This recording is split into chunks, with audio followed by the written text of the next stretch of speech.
We should be live, y'all.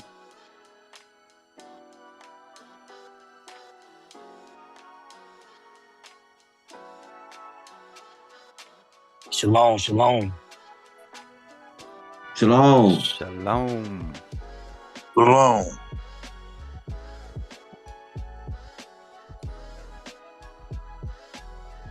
Where'd they go? Hey, Elder Yohanan, I'm gonna need you to go on ahead and take over until we able to resolve this issue like we had before.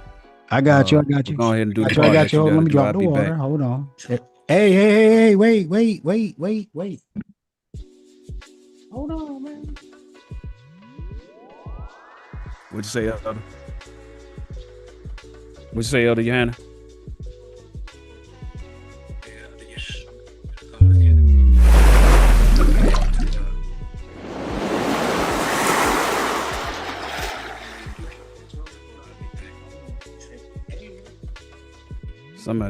Somebody got the words playing in the background.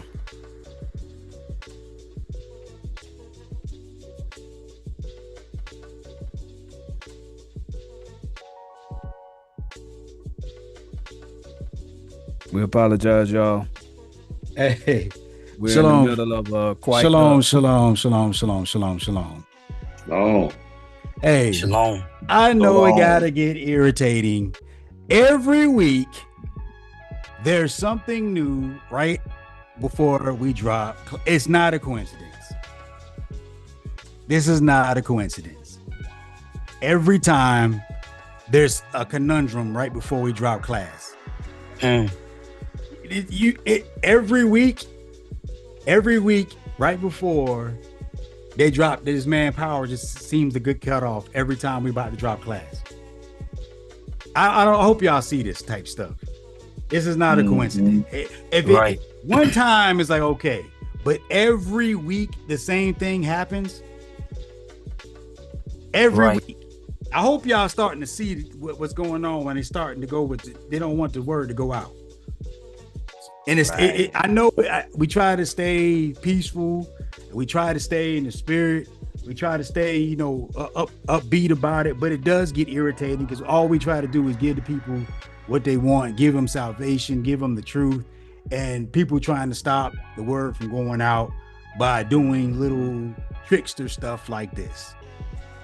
Deleting Right. channels. Right, deleting channels, Right. deleting channels. Oh, let me show you what else they do while we're on the subject. Right, cutting the power off from somebody's house right before class starts, and you know this has been week after week after week after week Wow. on schedule. Right. On schedule. How does this man power get cut off every day at the same time? Narrow coincidence. Right. Every day at the same time, this man's power get cut off. Every week at the same time, should I say, rather? How is this even humanly possible? And you pay a bill, a very expensive bill at that. Right. Then they delete channels. Yeah. Right? They say that you go against the community guidelines, right? And then they don't break none of the community guidelines, but you got people out here straight up going against the community guidelines, straight up, and they don't get deleted at all. Right. Let me show you something that I was discovering this weekend, right? Let me see. So I was out here, right? And I did a little search, right? I was doing a little search. And I said, I was doing, checking the SEO on our channel. And well, the first thing I came out, we're gonna go to this other one. Let me see. And now it changed, right? The whole thing changed. This is what it came with today. But I'm gonna show you what it originally came out with when I searched the elders of Israel on Shalom Frank. First of all, I'm sorry. I was a little perturbed by the day. Shalom, elders. How y'all doing? How you guys doing? Shalom, Elder Patricia. Shalom. Shalom, Elder Shalom. Contessa. Shalom. Elder Son Swift. Shalom, Elder DK. Shalom, Elder Nisha. Shalom, Elder Carlos. Yeah. I'll get up with you later, as we talked about earlier. Shalom, Elder Titus. Shalom, Elder Frank Newsom. But check this out. So when I did a search, right, this is the AI overview. Check out what they said. This is today, because the AI always going to update itself. Now, look what it said about the elders of Israel. Read this, if you could. AI overview. Mm-hmm. On YouTube, the online ministry group known as the Elders of Israel, EOI, teaches deep dive scriptural breakdowns, focusing heavily on what they define as the doctrine of Christ through specific hermeneutical method. A hermeneutical, you see what they're trying to do? Mm-hmm. They're trying to mix what we saying as the doctrine of man. Mm-hmm. But then look what they say. Go to the core teachings. Core teachings and study focus, scriptural interpretation. They teach that biblical understanding requires taking 2 or 3 witnesses, precepts from the Bible to transition words from a literal carnal interpretation to a deeper spiritual interpretation. Do we say that, or do the scriptures say that? That's what the scriptures say. That was scripture saying. You understand? Hey, y'all, pay close attention to what's happening. What y'all Yes. witnessing is, as me and Elder Samuel already discussed, this Armageddon. All right, this is a battle on doctrines, right? They got to destroy this doctrine. Remember, the first time they came at us with that hermeneutics was with the potentate. You know what I'm saying? Mm-hmm. That what they call them, Bible, what King James Bible University. Yeah. And what they want to do is they want to use a narrative that causes people to think you're extreme. All right, but literally, that part that he just read about 2 or 3, we've all read it in Matthew 18, in Deuteronomy 19, in Deuteronomy 17, 2 right. Corinthians 13. So it's all throughout the Bible. That's a law. They're saying that law is wrong. You're supposed to believe in magic. Okay? So don't get confused about what's going on.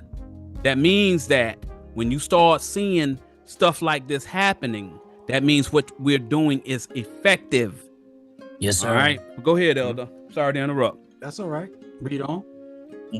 Carnal interpretation to a deeper spiritual interpretation. Mm-hmm. Thematic and topical lessons, their live sessions and weekly studies, such as EOI Deep Basics, cover controversial or overlooked scriptural topics, challenging traditional church dogmas regarding gender roles in ministry, biblical history, and patience versus spiritual disobedience. Mm-hmm. Before you go, y'all see what he's talking about, traditional. The thing that got him, right, is we started teaching very, very basic stories that everybody knows.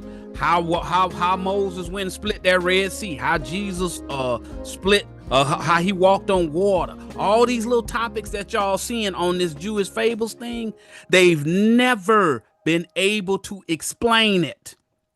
Then we came along and started explaining it, and the people started getting wisdom.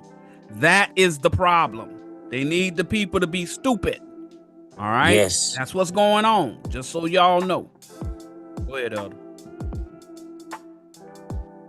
Discipleship and Chronology.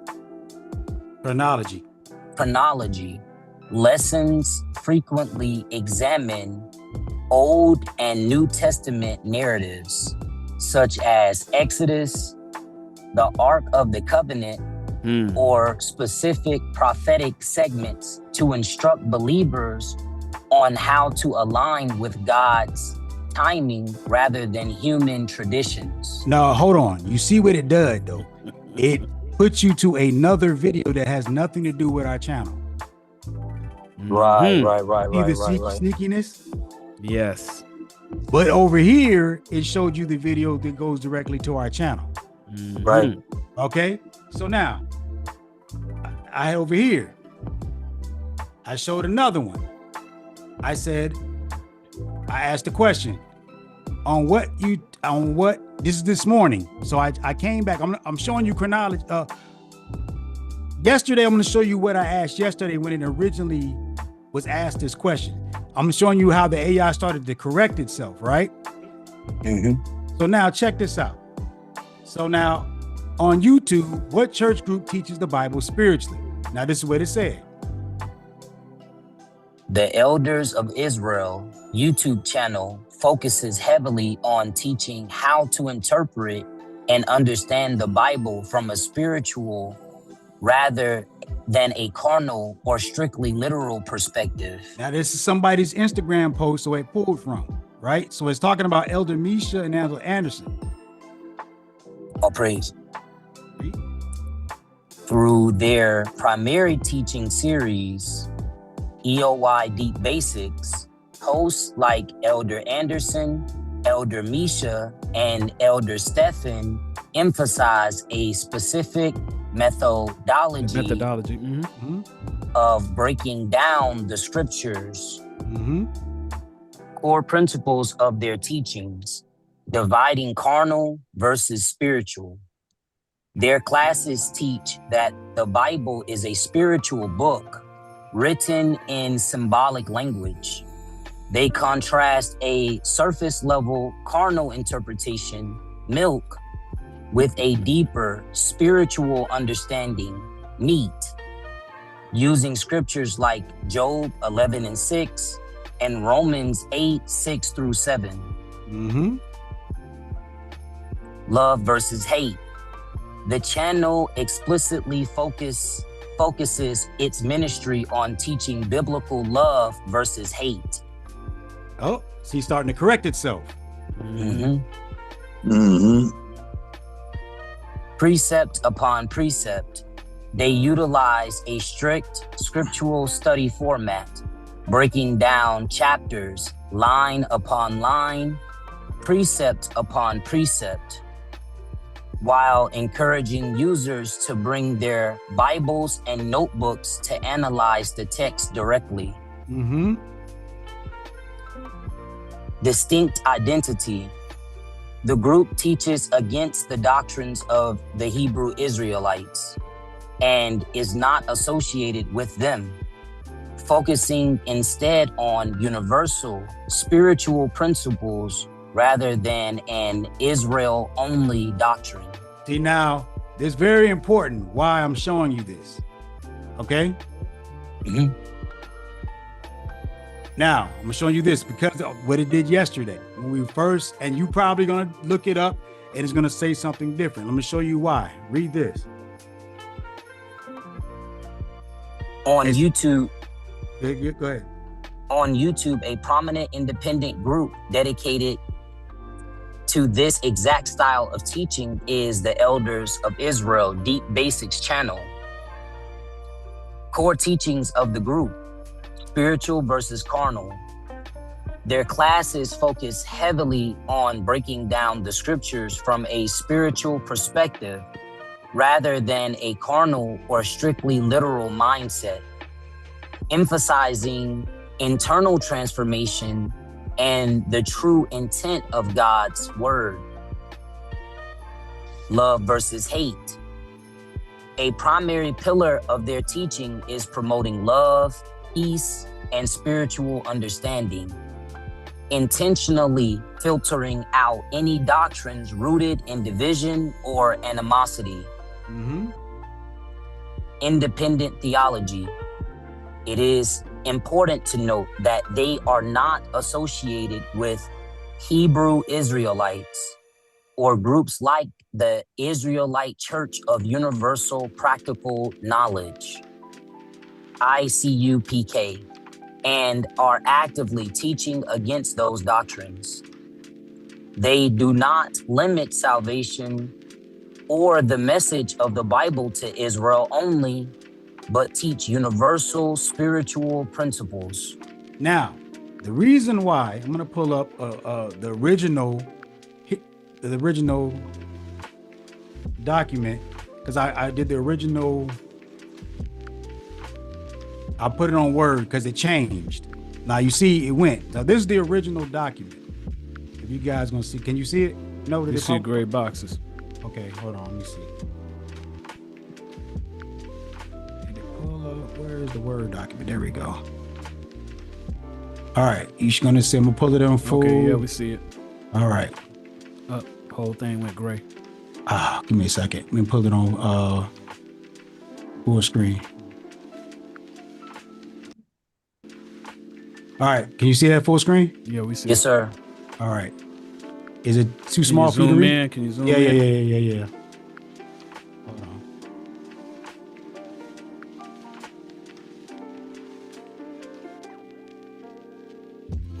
Can you see that? The whole thing went gray. You got to go back full screen probably. Oh, shoot. Yeah, There it goes. We can see that. you can see it. Okay. All right, this is the original. It went away. Give me a You second. got to It's go probably back full screen.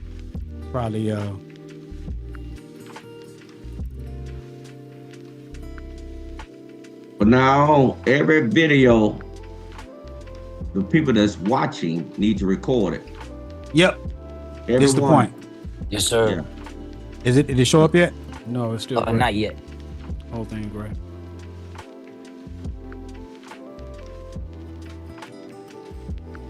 There it is.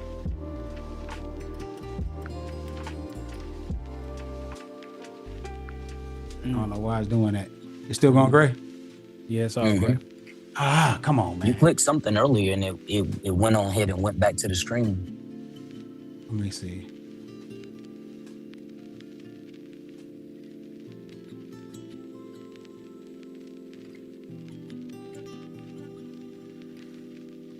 Man. Now when I'm gonna do it, like no. Hey, can you send it to Misha? All right. Can you send it to Misha on email and let Misha bring it up? Yeah, let me see. Probably I'm just processing doing too many things right now. Yeah, that's probably what it is. Hey man, get by with a little help from my friends, man. Yes. Why? We thank you there, Elder King Johanna, man. Yeah, I man. know. But y'all Yes. need to see what's going on, cause I mean we taking the brunt of it. Y'all see how the internet just automatically go out at 3:00 whenever we trying to come on. Right. Exactly. You know what I'm saying? Yeah, listen, y'all. It's this thing is big. It's big. It's actually kind of big. Okay, y'all starting to see the steps that people will go through You still don't in see it? order to Yeah, we see prevent this thing coming out. We see that. Can you Yeah, see we that, see that. Elder Jariah? Yes, sir.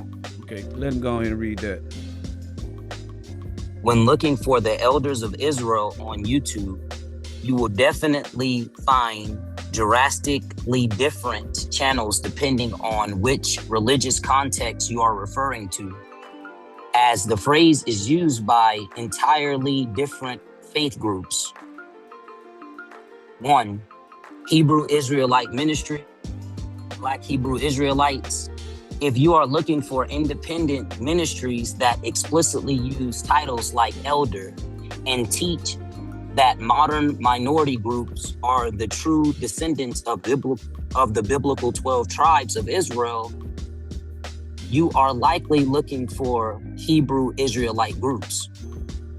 They heavily focus on a literal and spiritual interpretation of Old Testament prophecies. So now you see what happened. Look where they grouped elders of Israel. Who they put there? Hold on, I'm gonna see if I can make this bigger. No, it went. The whole thing went. You was good before. Oh Whatever man, you just did, undo it. I just highlighted it. Don't unhighlight it. I just did. Okay, go back to where you was before. Just I should never touched it. yeah, because we could see it. That's all right. Just go ahead and go back to the origins of it. Bring it back up. There you go. You see that, Elder? Yes, sir. Now, y'all see at the top where it says number 1, Black Hebrew Israelites and all that other stuff. Mm-hmm. And it starts coming down where it says Israel united in Christ. Mm-hmm. Then it says the Israel of God. Then it says independent, right? But the independent is under the Black Hebrew Israelites. Y'all see how they did that?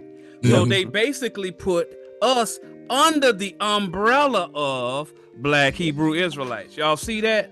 Right. That's what they did. Now, just so y'all know, there's a person who did the quote unquote all of the organization of the Israelites. He's a particular gentleman. We bear no grudge against him, but he did his master's thesis on the Israelites. Okay, that's like a document, right? That the powers that be use. Okay, he's what you call the chief apologist. I'll put him like that. Okay, and I don't know whether he did it on purpose or not. However, he's the quote unquote historian of all things Israelite. All right. So the powers that be uses his analysis. All right.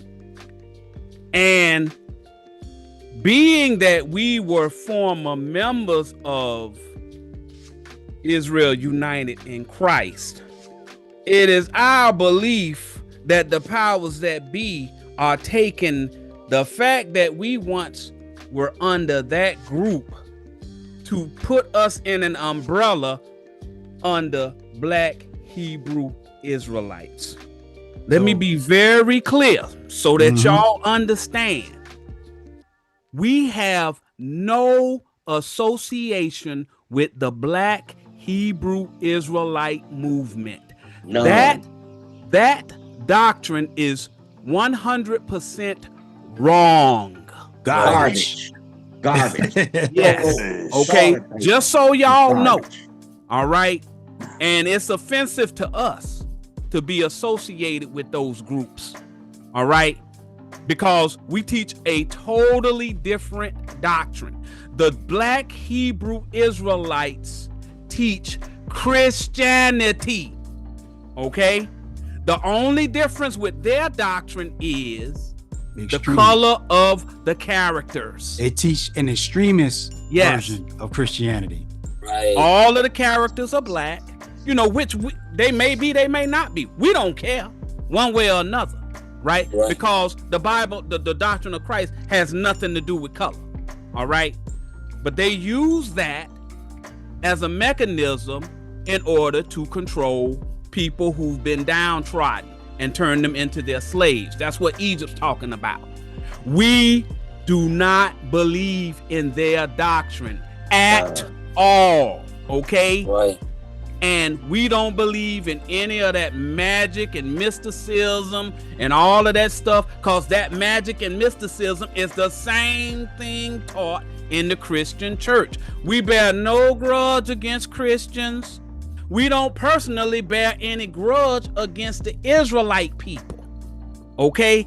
What we're saying is our doctrine is different. Okay? We are not under their umbrella. They're literally trying to figure out what we're saying so that they can get in compliance, y'all. That's the same thing that the Christian people are doing, because we took those simple stories. Oh, the story about what happened whenever David did this, or whenever Paul did this, or them little old stories don't mean a whole lot in the big scheme of things, because people don't even teach them no more. But then we started explaining what they actually meant. Now all of a sudden, folks sitting up there like, wait a minute, that sounds a whole lot like the truth. And so now they're losing power over the people. Okay? Would it be easier for them to go and take away our ability to speak? Yes. And that's what they're doing, because they can't change their doctrine. They can't change it. They've been teaching it for years. They took them people's money. and told them, if you follow me, you're going to get salvation. So the people already paid the money. Now they realize, oh no, we got the wrong doctrine. How can we start crawfishing and taking steps back to try and get in compliance with what it actually means? Because they see now. Because up until this point, no one ever knew how to put the precepts together to explain it. The Most High, he chose Samuel. I don't know why he chose him. You know, hell of a guy. You know, I mean, but I don't think he can do no backflips. You know, and all that. I mean, but the Most High chose him. I don't know why, but he did, right? Yeah. And then the man started putting the church together. Now he done went from somebody when we first started teaching this thing, they had the Muppets up in them. Yep. Making fun of yep. Now all of them are trying to figure out what this man came up with. Because the Most High chose him. Because they want to put their own face on this doctrine. But we ain't got time for that. Y'all see what's going on. The Most High ain't gonna wait for them to go and get a pretty face to get in front of a camera. All right? So we're going to continue to fight this fight. Yes. Okay? Y'all just have to endure. You've learned something. You know more than the powers that be now. Yes. Okay? You know more than the Pope. Yes. The Pope still believes carnally. Right now, to this day, he believes carnally. All of the cardinals, the Pope, all of them believe carnally. Yes. Okay? Y'all got the doctrine of Christ. This is what Armageddon about. Forget about all the missiles and bombs and blowing up and all that. They ain't got nothing to do with Armageddon. Yes, nothing. You had something to say, Elder Samuel? Yes, it's going off right now. It's going off right now. Armageddon has started, y'all. Arm is your doctrine that God's stretching out to you. Age, it's going to age, meaning it's going to come to pass, and it's going to be done. It's we call it over here, so 3-syllable compound words. Believe it or not, God said, no jot, no tittle. Anytime you can jot down something, you jot down. Even that jot that the prophets put in the book, that God had them put in the book, that's a law. It's broken down so strategic that you have to understand even the jot, what he's talking about. It so happened, we got it. Yep. Hey, Shalom, Elder Dexter. Elder Dexter. Hey, Shalom, they got him like he the ringleader. Yeah, they got you in there. Elder Dexter say, "Oh Lord, please don't let him come to my door." No, they said everybody name that was mentioned. The AI pulls your name as the teachers. Yeah. Hey, Google it. Go Google and see what they say. Yeah. There's some people really want to know what God is saying. Yeah. Those are his chosen people really want to know. And it just so happened, he gave us the path to his doctrine. Authentic path. Authentic path. Since last night, he even increased it even more. Yeah. He increased this doctrine even more. He gives classes to the ones he wants to give classes to. He chose the one. And it just so happened he chose EOI. That's just all praise to the Most High. And the way you do it, you have to love him more. You have to kill that old person. We keep saying this. You have to go back and say, look here, this is the path. Find 2 precepts to substantiate what you're talking about. Per word. Then you're going to break it down, acronym per word. Okay? Then you have to weigh the fire. Because kill is, you can find 2 precepts saying kill. You see that? So kill, is he giving you the authority to murder somebody? See that? That's weighing the fire. You say, no, this is a holy book, not a murder book. They say, no, he's talking spiritual. See? And that's what people get crossed up with. He has taken us so deep. And I'll be honest with you, I only gave half what I know. I'll be about half. I know some things. All praises to God. Ain't no, don't send me a banana. I don't want your money. I don't want to be put on a pedestal. I tell people this.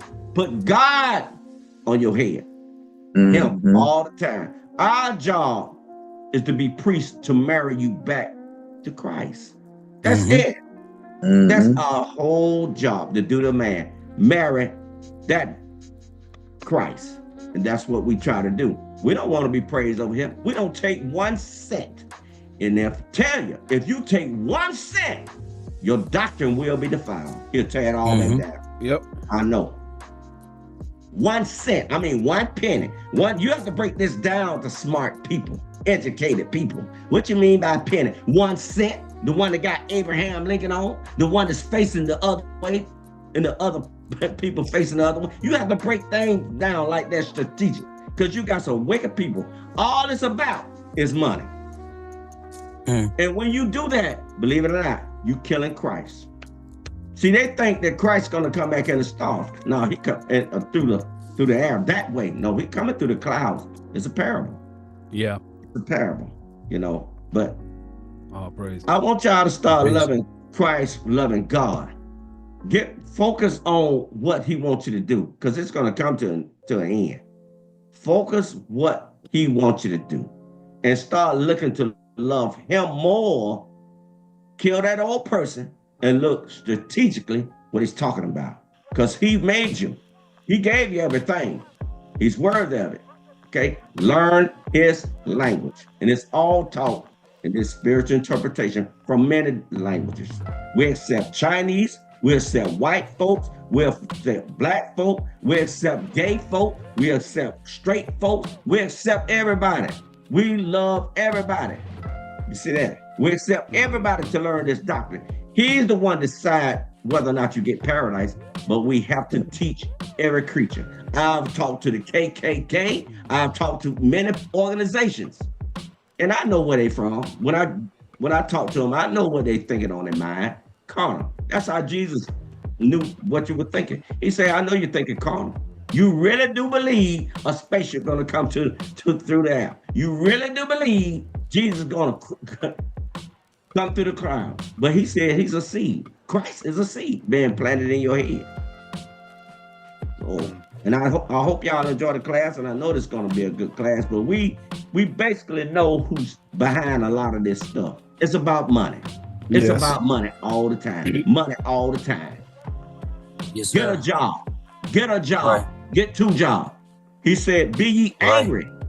You can be mad, but sin not. He said, don't teach my doctrine wrong. That's the ultimate sin. Blasphemy of the Holy Ghost. So when you come across elders of Israel, you're coming across Christ and God. Because that's all we focus on, teaching what he's saying. That's what we do on the altar. This is an altar right here. We burn the word to get the authentic, what he's talking about.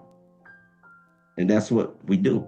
But we love God that much to kill the old person and say, look, we tired. We want to know exactly what you're talking about. That's what we want. Yeah. Right back at you. Yes, sir.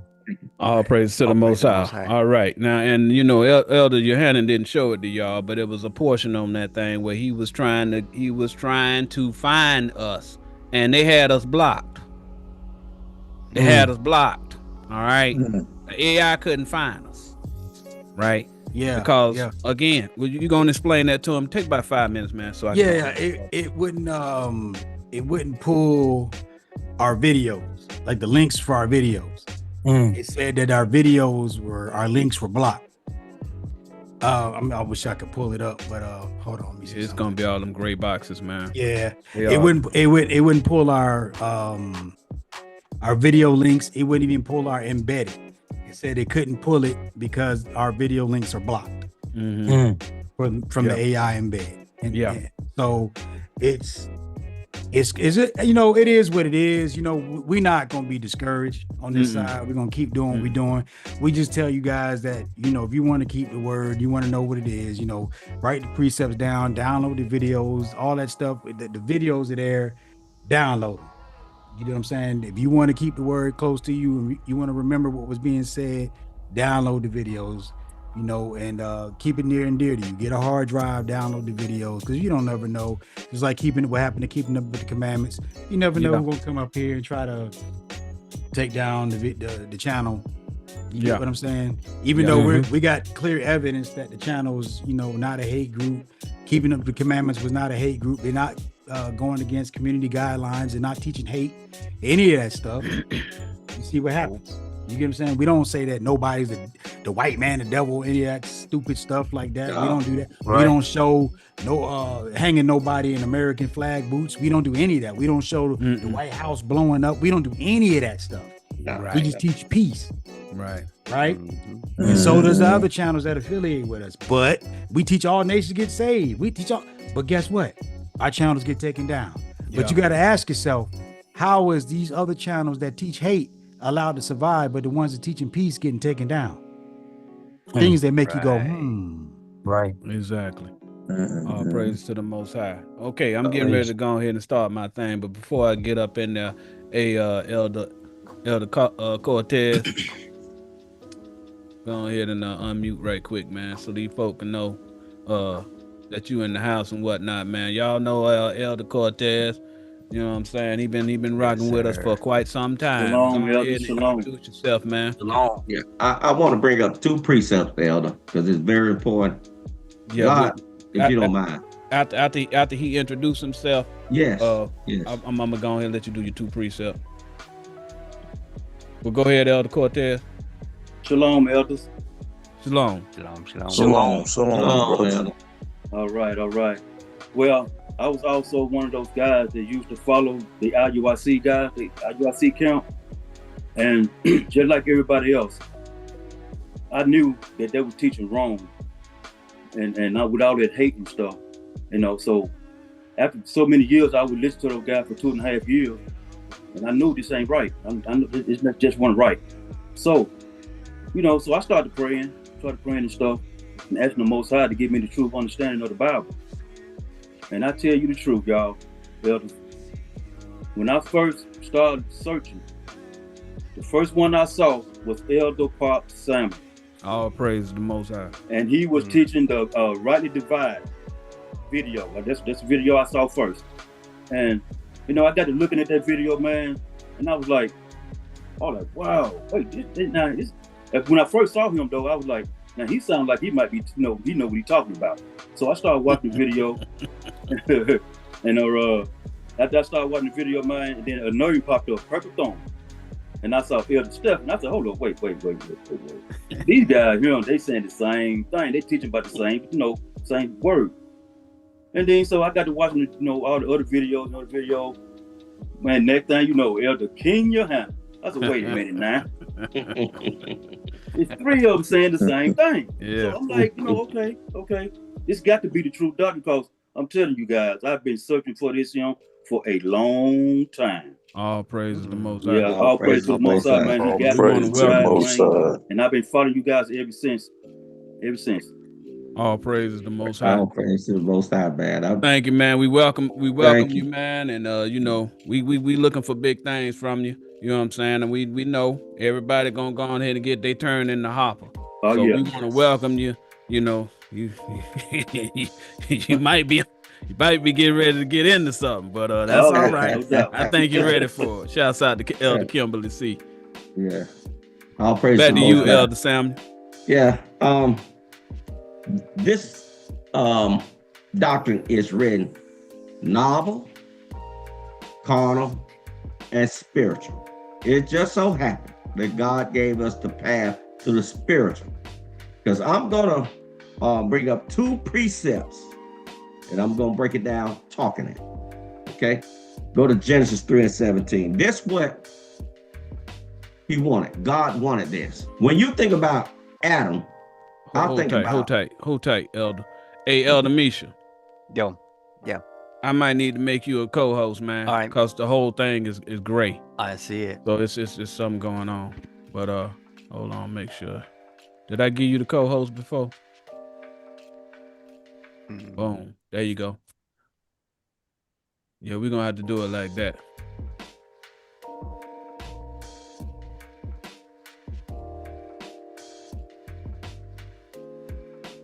Yeah, y'all bear with us, man. Y'all see what's going on. They're attacking us, but that's all right. We're gonna persevere anyway. We're gonna teach this word. Most High ordained us to explain this thing to y'all. It's just little chinks in the armor or whatever. But again, we have the doctrine of salvation. Eventually, you know, the Most High he gonna persevere. You know, them people had to go 40 years. They had to go through the wilderness 40 years, meaning they had to struggle in order to get this truth. All right. All of us gonna go through that, right? Yeah. And y'all seeing what comes along with that. Everybody is going to attack. They're gonna be attacking this doctrine. All right. But they're not going to win. Okay. You just gotta keep fighting. That's what you have to do. Elder Misha, you took the reins. I think. You got to share. There you go. Well, see if you can go on ahead and put the share up so you can share the Bible with us so we can go on ahead and go to the different deals. There you go. You can hear the music? Yeah, I hear the music. Let's see. Okay, we see your Zoom up and all that other stuff. If you can find that Bible, that'd be great. Where you say you was going to, Elder Samuel? I want you to go to Genesis 2 and 5. We're going back to the beginning of seeds. These are seeds. Genesis means seeds. How long you think you're gonna be, Elder? About 3 minutes. Okay, all praise. About 3 minutes, because I know you got a big class. Yeah. And it's already hour gone. Yep. Yeah, hour gone. This is what God wanted. When you think about a name, Adam, I think about a dam. This man in a pool of water. You said Genesis 2 and 5 or 3 and 17? 2 and 5. Yeah. I mentioned probably 3:17, but don't worry about that. Go to 2 and 5.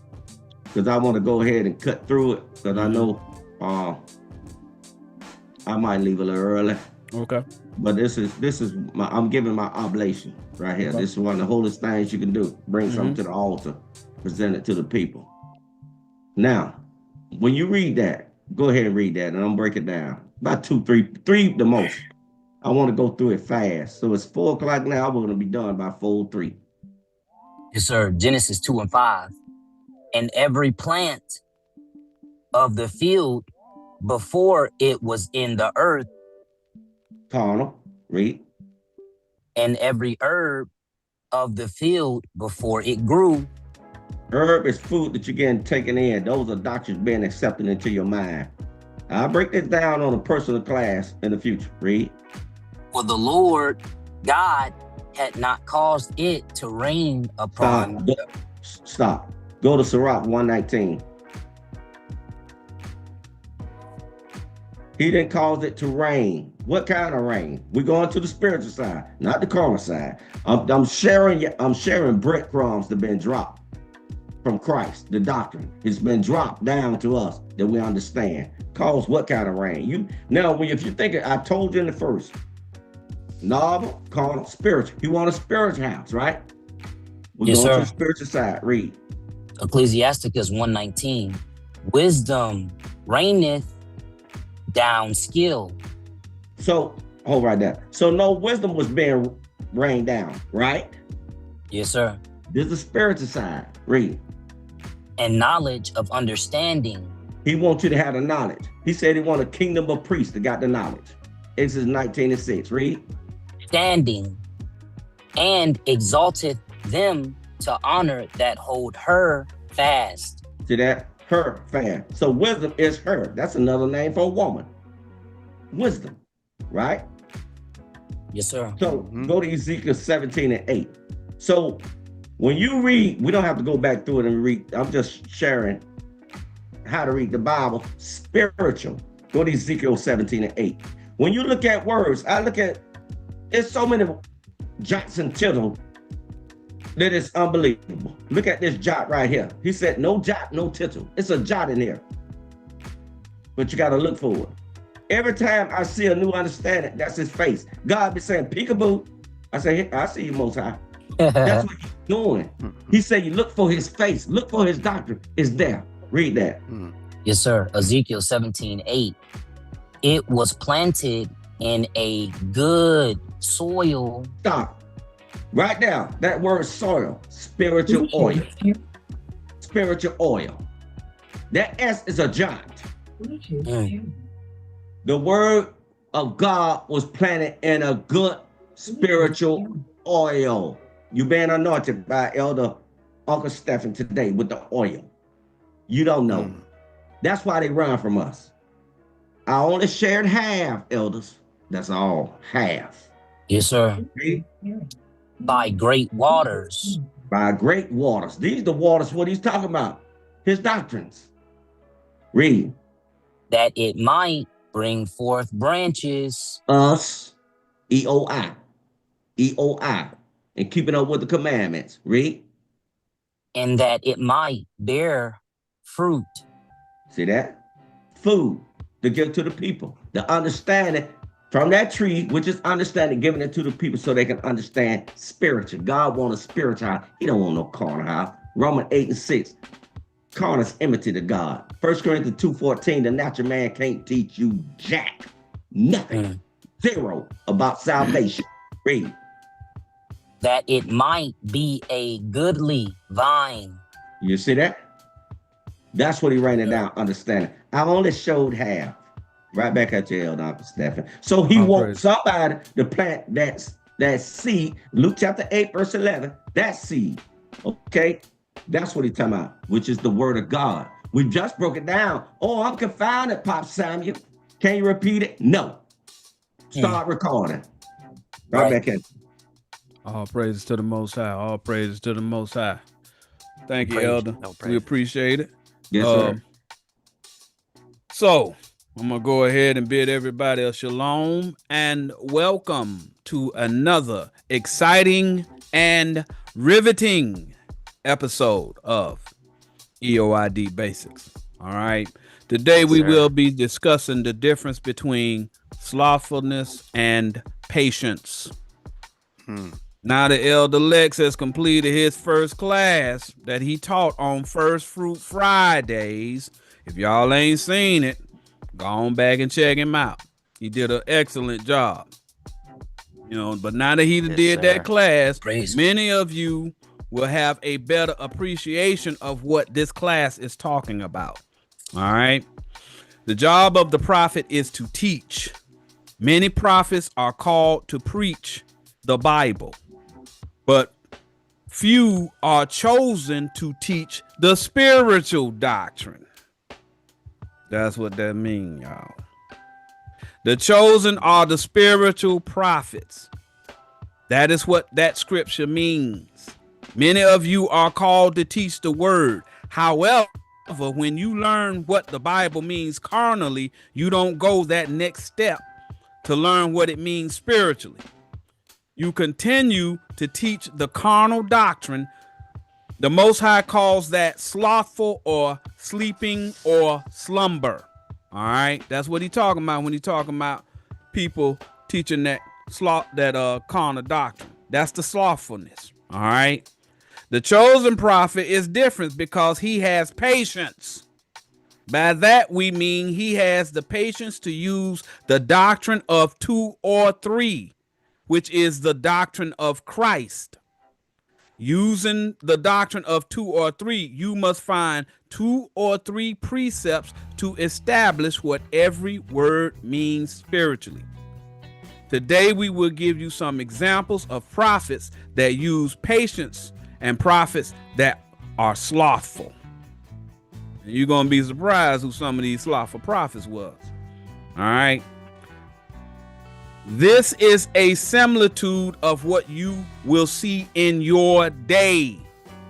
That means the Most High will show you the difference between the carnal prophet, slothful, sleep, slumber, and the spiritual prophet, patient and chosen. All right. First, we need to establish that there are 2 different interpretations of the Bible. We will show you the carnal versus the spiritual.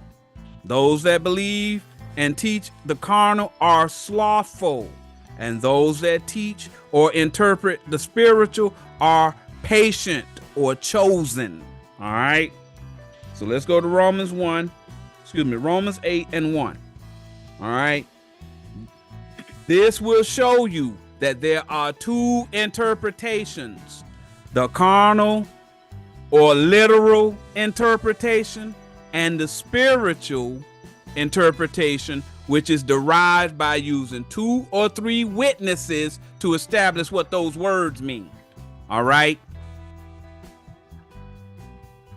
We're reading down to 7. Just so y'all know, you saw whenever Elder Yohanan was establishing how these people are attacking us, they're trying to take away the authority that we have in teaching this word by calling it extremist, or they put little monikers on it like hermeneutics. But hermeneutics ain't in the Bible. So that means that's a doctrine of man. We don't follow the doctrines of men. So whatever they use to try and insult you because you have the actual doctrine of Christ, don't worry about that. You know what they say, sticks and stones can break our bones, but words will never harm me. All right? Y'all got to think like that. All right? The only reason they're attacking you is because their doctrine has become foolish to the people. And that affects that bottom line, just so y'all know. So let's go ahead and read it down so we can explain to you that there are two interpretations, one carnal, one spiritual. All right, read that. Who gonna read for me? Romans chapter 8 and verse 1. There is therefore now no condemnation to them which are in Christ Jesus. Christ Jesus is the spiritual doctrine. That's what Christ Jesus is. Christ means doctrine. It's the doctrine of Jesus. That's what he's talking about. He taught his disciples the spiritual interpretation. That's what Christ Jesus means. All right. Read.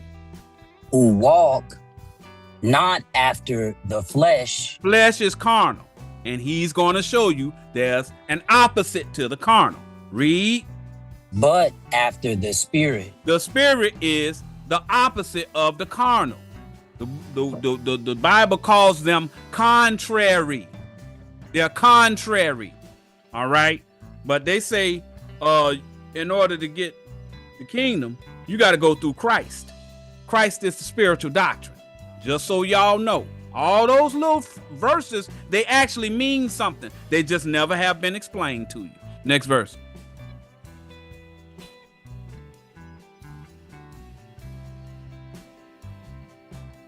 Verse 2. For the law of the spirit of life. The spiritual law, there's two different laws, y'all. It's telling you. Read. In Christ Jesus. In the doctrine that Jesus taught to his disciples, that's Christ Jesus, the spiritual doctrine, the spirit, the law of the spirit of life. He's telling you. One of them was taught by Jesus. Read. Hath made me free from the law of sin and death. The law of sin and death is the carnal or literal interpretation associated with Moses. Y'all see, there's a difference. The commandments of Moses versus the commandments of Christ. They're different. The churches don't teach this. The Israelite camps don't teach this. So they continue to try and bond you to the doctrine of Moses. And that's not what the Bible's talking about. Next verse.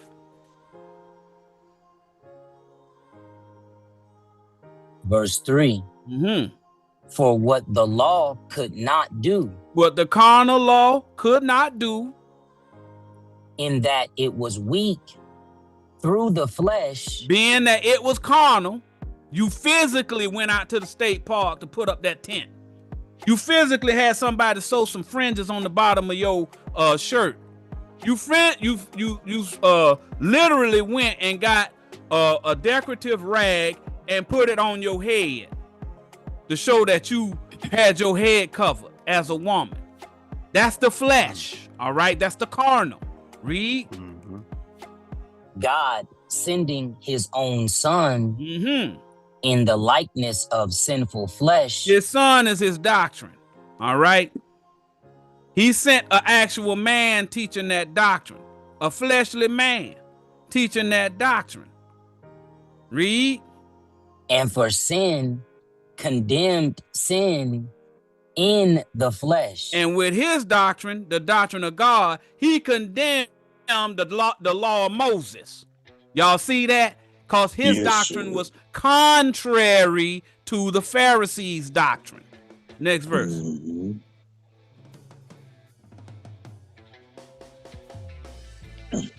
Verse 4, that the righteousness of the law might be fulfilled in us. So he explained what Moses said, and then he fulfilled it by explaining what it actually means spiritually. That's how it's fulfilled in us. It's explained to us by using 2 or 3 witnesses to establish what those words mean. They can make fun of it, but the only option you got after they make fun of us is to believe in magic, to believe in mysticism. How can you make fun of somebody saying that Alibaba was on a magic carpet, and then you sitting up in here talking about a UFO coming to save you? Right. It's the same thing. Even the people who you make fun of, say, like, you know, the people who believe in the doctrine of Islam, they don't believe in no magic carpet. They know that's a lie. It's just entertainment. But y'all literally believe, some of y'all believe a man coming with a UFO. All right? So how can you be better than them? And you believing in the same farce or worse. And they don't even believe in the stuff that you ascribe them to believe in. But read on. Who walk not after the flesh. We don't walk after that carnal foolishness. And all of those Superman Jesus story, Aquaman Moses, and all of these other Huguenots and all of, no, we don't believe in any of that. Okay? Nope. Ain't nobody walked on no water. Sir. No. Read. But after the spirit. It's got a different meaning. It means something else. You just have not taken the time to decipher what it means. Next verse.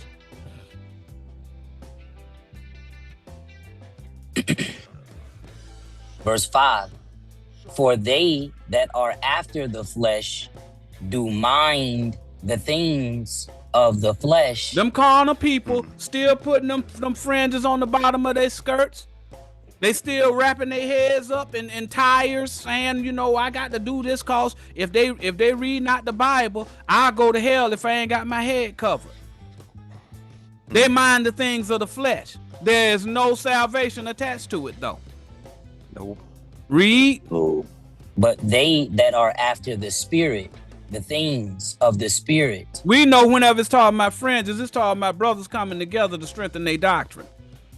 We know whenever you start talking about covering your head, you're supposed to be covering your head with Christ. Christ's supposed to be on your head. That's right. They don't understand that. All right. That's the difference between the 2 examples that I gave you. Next verse.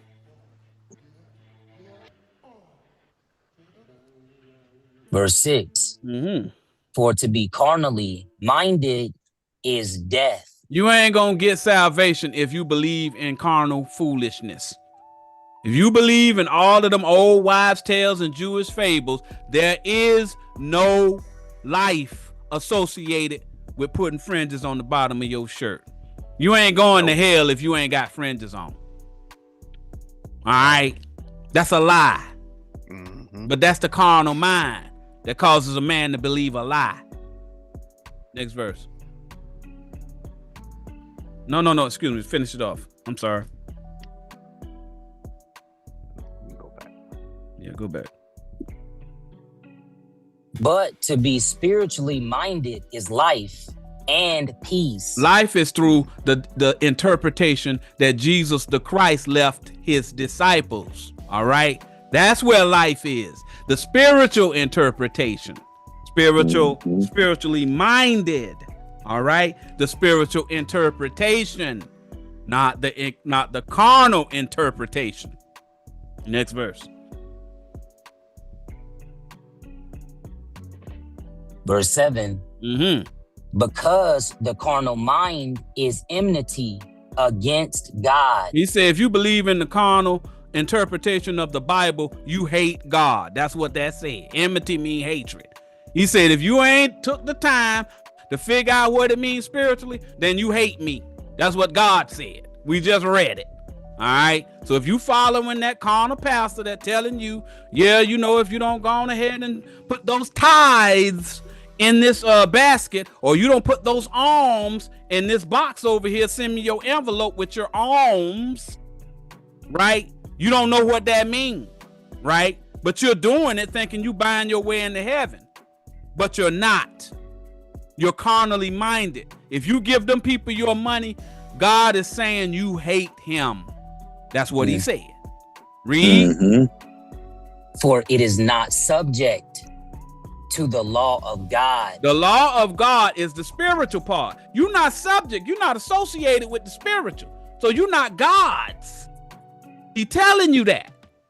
Read. Neither indeed can be. And you can't be associated with the Most High because you following a different God. You following the God that's in that pulpit. Go to 1 Corinthians 15 and 15. We're telling you and showing you that there are two different laws, two different interpretations of the Bible. You've learned the literal interpretation. Okay, that's the carnal. You've learned that. You have no understanding of what the spiritual interpretation is. 1 Corinthians 15:50. Yes. Now this I say, brethren, Mm-hmm. that flesh and blood cannot inherit the kingdom of God. Okay, so it's letting you know that carnal ain't gonna inherit the kingdom of God. Y'all see that? Mm-hmm. Yeah. Neither doth corruption inherit incorruption. So he letting you know that corrupted doctrine that you have will not inherit the kingdom of heaven, which is the spiritual or incorruption. He's laying out two different interpretations. Next verse. Keep watching. He's going to keep dividing them. He's going to keep dividing them, showing you is two different laws. Two different laws. Verse 51. Behold, I show you a mystery. Mystery means it's spiritual. Okay, that's what mystery means. It's spiritual. So your pastor don't know what it means. That's why we're here, to explain it to him. We bear no grudge against your pastor or any of you. We're here to tell you what it means. Read. We shall not all sleep, but we shall all be changed. Yes, eventually y'all gonna be able to see it. Right now y'all sleep. Sleep mean ignorant. Okay, that's what it's talking about. It ain't talking about physically sleep. And we're gonna get to that a little further on in the class. But we all gonna be changed. Everybody gonna get this doctrine. That's what the Most High say. Everybody gonna get it. Next verse. Praise. We're going down to 57. Verse 52. In a moment, in the twinkling of an eye. It's gonna happen quick. All right, you're gonna see the light. Okay, meaning you're gonna get the understanding. 1 minute you're gonna be dumb as a don't know what, and the next thing you know, you're gonna say, oh man, I see what he's saying. Read. At the last trump. It ain't talking about Donald Trump. All right, I know y'all keep telling that lie. You know, hey man, that last Trump. Now what happened whenever the next president get up in there? Y'all don't know when the time is. Most High say nobody know the time. Christ don't even know. Jesus don't even know the time. All right, only the Most High know the time. So don't go up in there following these foolish people with these jokes. Read. For the trumpet shall sound. The trumpet is what you hearing now. A trumpet is a voice. Isaiah 58:1. Lift up your voice like a trumpet. It's talking about a doctrine gonna come. Y'all hearing the doctrine now. You see everybody up in arms about it. They're trying to keep us from doing the show. Read. And the dead shall be raised incorruptible. When you believe in the carnal, the Bible calls you walking dead. That's what it calls you. You the walking dead. All right. But you're going to be raised up incorruptible once you start learning this doctrine. That's what's happening. That's what all of that resurrection and all that other stuff talking about. It's talking about you going to be elevated in wisdom. It ain't talking about you elevating up into the mothership. Read. And we shall be changed. We're going to be changed from the carnal belief in the Bible to the spiritual belief in the Bible. Your interpretation is going to change. A lot of people are changing from believing in them old wise mystical tales of lore and all that other stuff. They've let that stuff go. That's why them young people ain't in them churches. They don't believe in that garbage. Now they're looking for the real. That's what we teaching over here. We telling you what it really means. Next verse.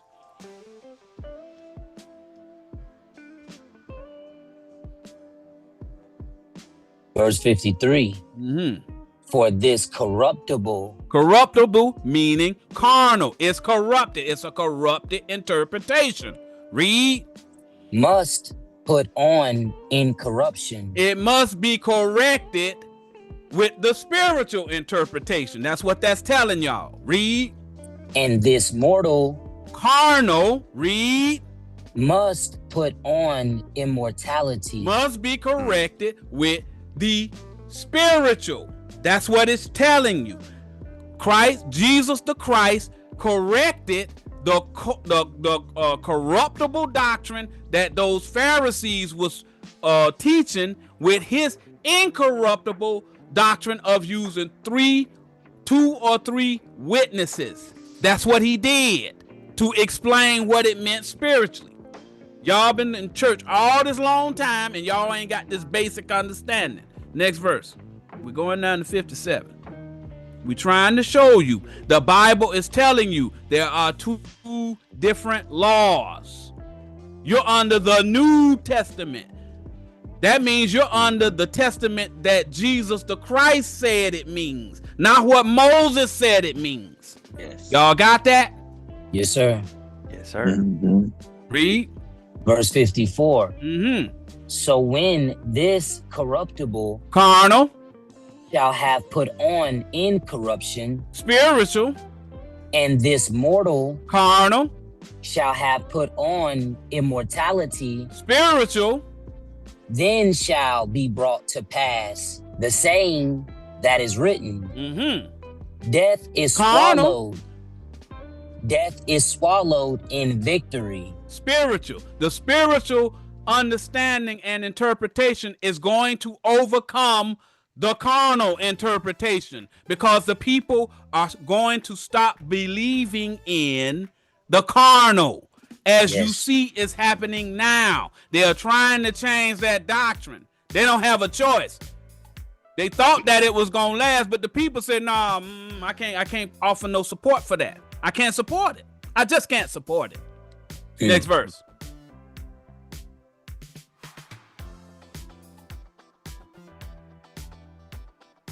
Verse 55.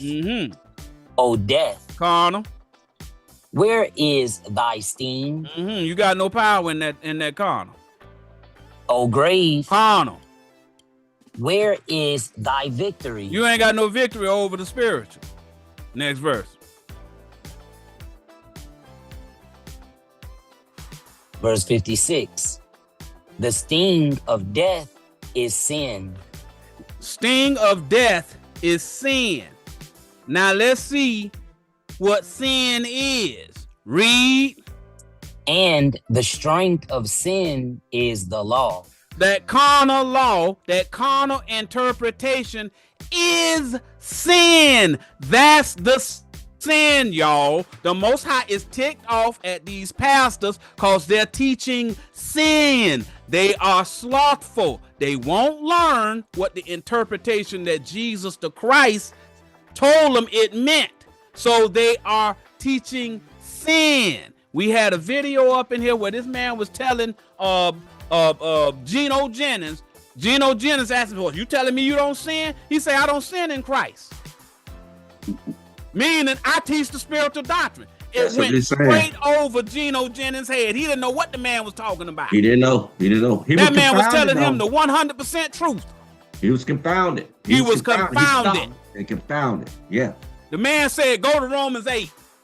Go to Romans 8, like I just did, to show you it's a difference between carnal and spiritual. Geno Jennings don't know that. He don't know. Them people have to change that doctrine because the people don't believe them no more. It's over for them. Last verse.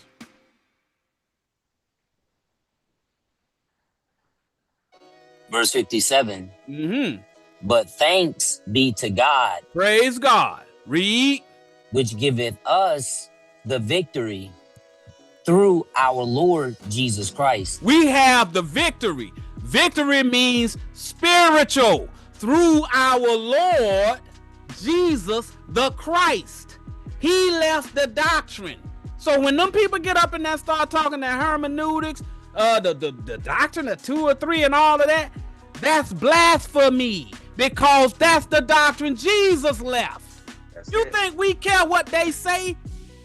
The Most High say, do what I said. Boy, if you don't get out there and teach that word, you sitting up here worrying about them people calling you names?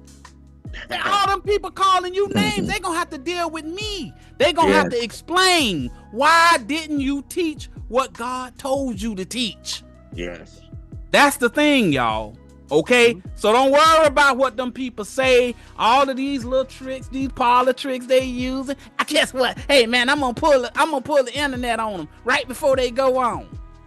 Yeah, okay, but somebody gotta pay for that. They gotta pay for that. We don't care if you believe or don't believe, but whatever you do, it's not us who gonna bring the punishment. It's gonna be the Most High.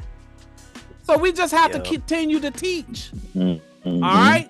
So now let's deal with the difference between the two and some examples of how the words are used and described for slothful and patience. Go to Romans chapter 12, verse 1. We're going to try and figure out the difference between slothful versus patience. The Bible shows you. Just like they showed you carnal versus spiritual, all throughout the Bible. That's the theme of the Bible. These people got the doctrines of men and they're putting them over the doctrine of God. That's what the whole problem with the world is happening now. That's why we say it's a similitude. This is a book of prophecy. Yes. They're doing it now. Yep. Most High He's telling you, look for it. You're going to see it in your day. Our job is to make you see it. That's it. Read that, Elder. Yes, sir. Romans 12 and 1.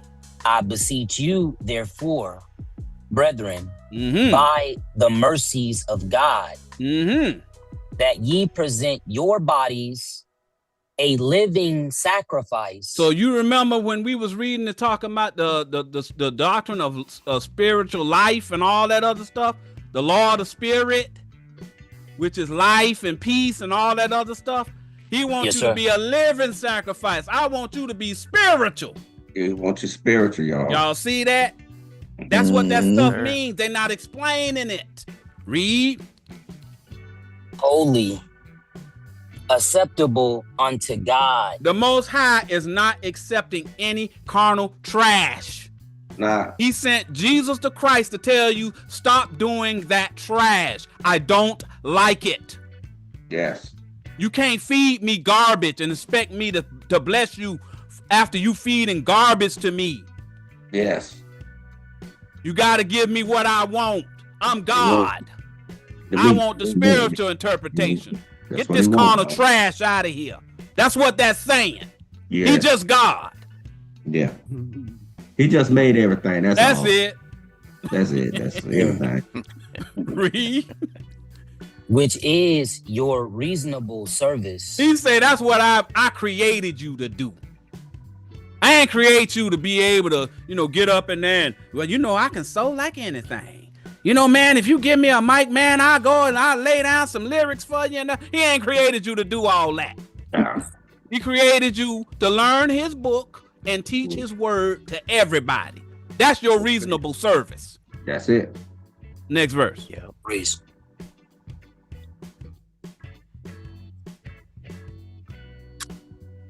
Verse 2. And be not conformed to this world. He telling you, I don't like that carnal foolishness. He telling you, I don't like it. Don't conform your mind to them carnal preachers.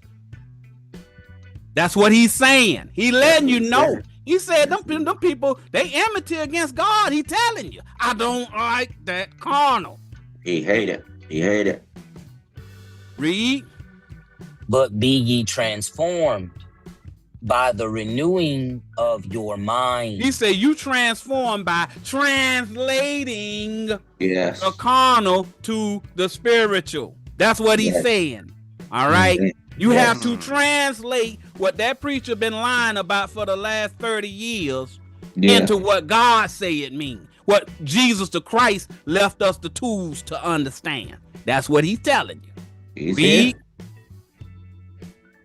That ye may prove. You prove it using 2 or 3 witnesses to establish what those words mean.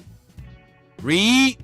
What is that good and acceptable and perfect will of God. His will is determined by using 2 or 3 witnesses or precepts to establish what those words mean. That's the only thing he's going to accept. All right. That's what's acceptable. All right. Drop to verse 9. And will is Psalms 40 verse 8. Yes. That's a commandment, right? Yes. There. Yes, sir. That will is a jot down that you automatically say will is commandments of God. Psalms 40 verse 8. See, every word got something behind it. It's a precept for them breadcrumbs that's being dropped. You say will, deal. See, when people take it lightly and they just read over it and this and that. But we got precept to back up. All praise. All praise. Read. Romans 12 and 9. Let love be without dissimulation. Okay, so they what they want to do is they want to teach you something that's going to take you away from love. All right. You got to understand what love means. Love is teaching your brother the spiritual doctrine. Dissimulation is just going ahead and reading it carnally. Y'all see that? Yes, sir. Read. Abhor that which is evil. We just showed you that evil was the carnal interpretation. He said you supposed to hate that because God hates that. That's the thing that you allowed to hate. You ain't allowed to hate your brother. I don't care what race he is. You ain't allowed to hate him. That's right. Read. Cleave to that which is good. The Most High is good. Jesus told you ain't but one good, and that's God. That's it. So you got to cleave to his interpretation. Next verse. We're going down to 12. Hey, Elder, we're supposed to see it in the similitude. Yes. Right? Yes. This simulation is not being able to see it. That's right. If you don't have the spiritual interpretation, you don't have the ability to see the similitude. That's what he's telling you. You have to learn it. Read. Yes, sir. Verse 10. Be kindly affectioned one to another with brotherly love. Love is teaching. Teaching the commandments. If you love me, keep my commandments. The commandments of Jesus the Christ, not the commandments of Moses, not the commandments of men, the commandments of Jesus the Christ, which is established by 2 or 3 precepts. And we showed you where to find it. It's in Deuteronomy 19:15, Matthew 18:15 through 20, 2 Corinthians 13:1. It keeps saying it over and over again. 2 or 3. It's in chapter 1 Corinthians 14. Read on down to from 26 on down. He start telling you 2 or 3. Just cause they don't know what it means, they go and they make mockery of it. But that mockery is going to cause them their salvation, cause you mocking God. Okay, that's what you doing. You mocking God. We didn't write this book. Yes. We reading what the prophets wrote. And he said, interpret it like I say. So you can make fun of us, but you can't make fun of God. Please now don't. That's a fact, my friend. Read on.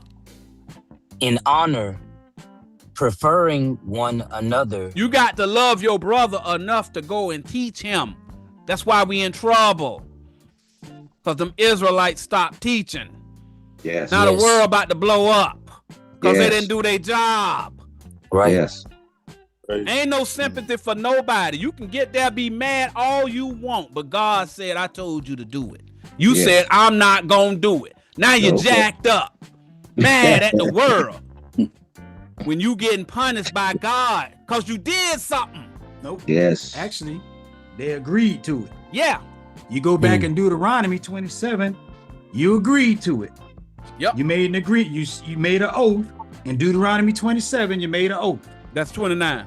No. They did that. They signed the oath in 29, but in 27, everybody, Moses went down on 27. Everybody said, we're going to do it.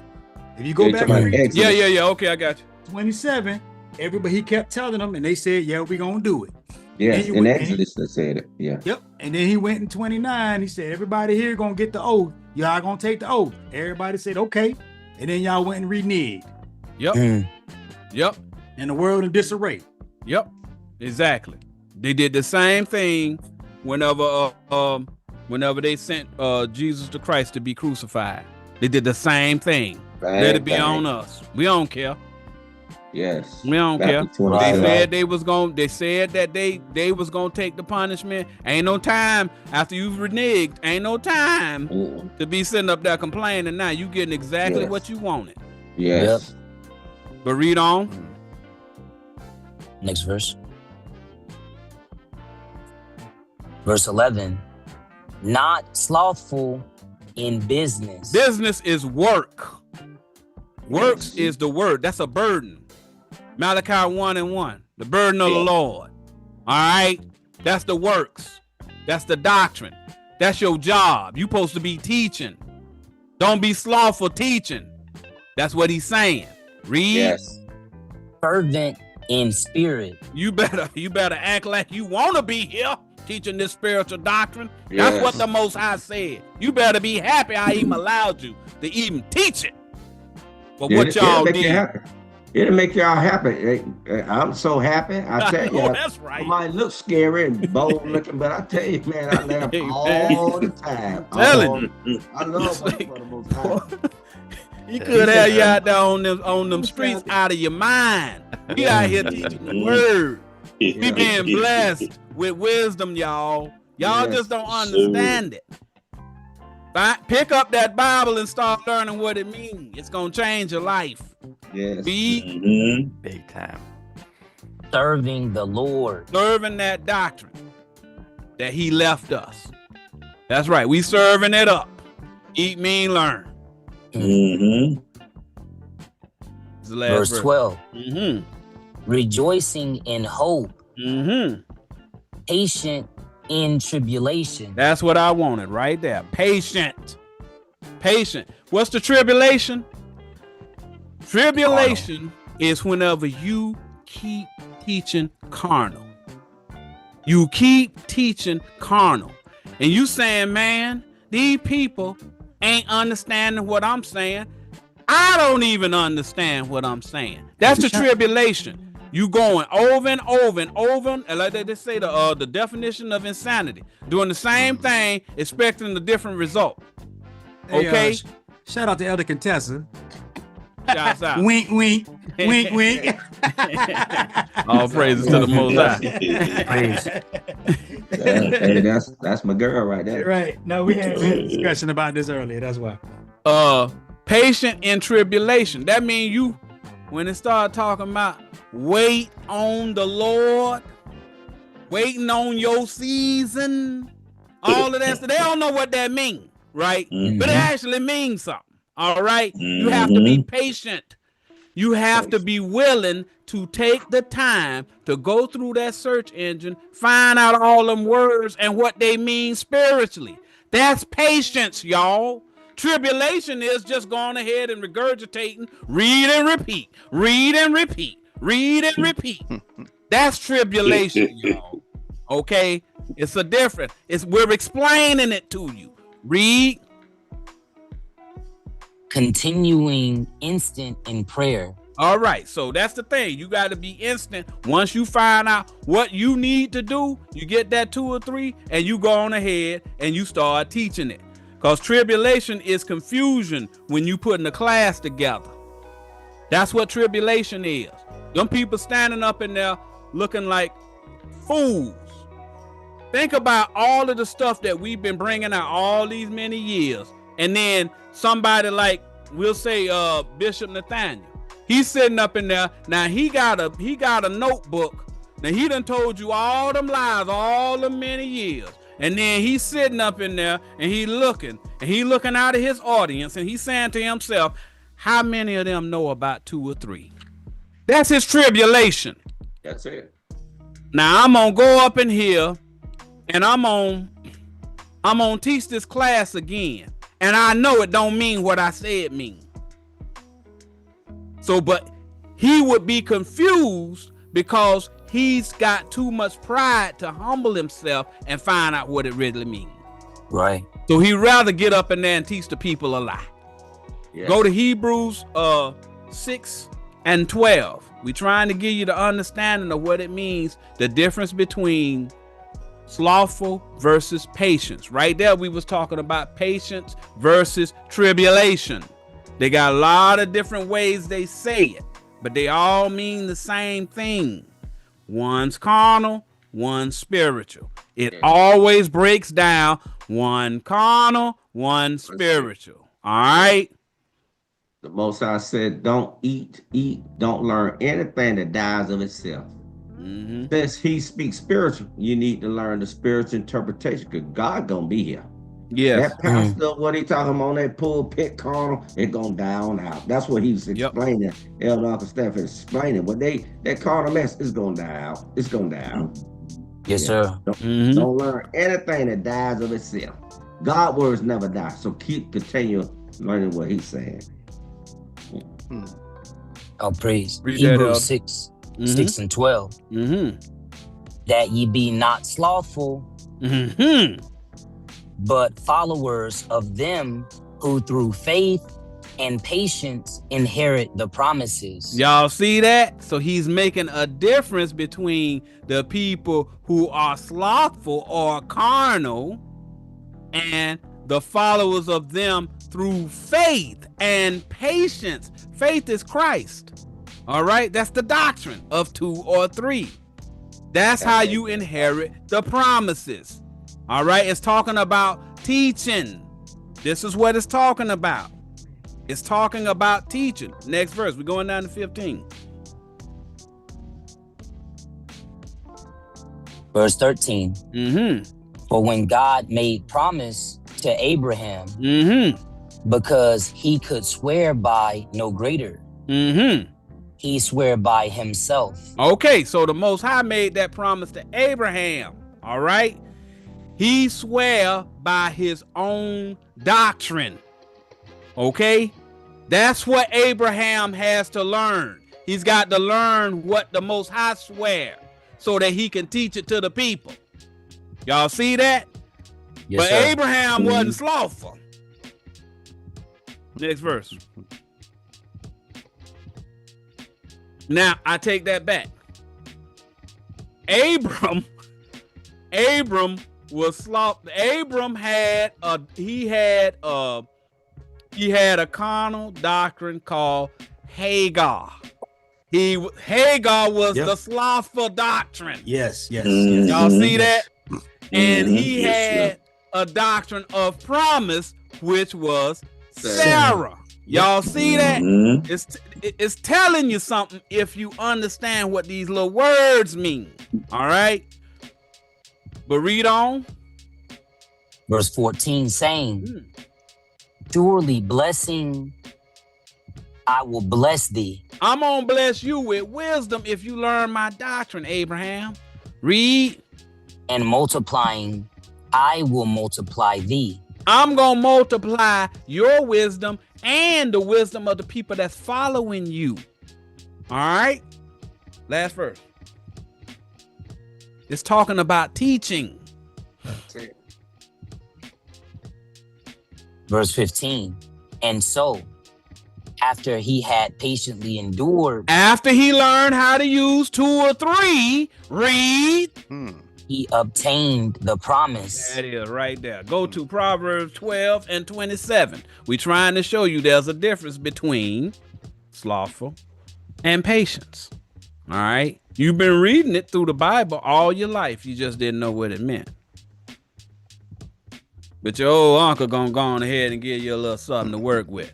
How about that? Give you a little rib to chew on over there. Exactly. When Jesus was walking, people used to lose him because they didn't actually lose. He didn't disappear. His teaching disappeared because they did not listen distinctly to what he's saying. That's how they lost. Funny you use that word. You use that word distinctly. Yeah. Interesting. Read that. Proverbs 12 and 27. Another word of saying distinctly is this diligent. Diligently. Y'all see that? The slothful man roasteth not that which he took in hunting. See, he ain't putting that fire to it. The fire is the word, y'all. Fire is the word. All right. But the slothful man won't put fire to the meat. He eats the meat raw. You need to ask questions or fire from the Levite priests. All right. That's how you get the fire. The Levite is the priest. He knows how to use 2 or 3. Read. But the substance of a diligent man is precious. But a man who diligent enough to ask that priest about them 2 or 3, he gonna be precious. Y'all see that? Yes, sir. Yes, So sir. the Proverbs 6 and 6. Talk about somebody else who's diligent.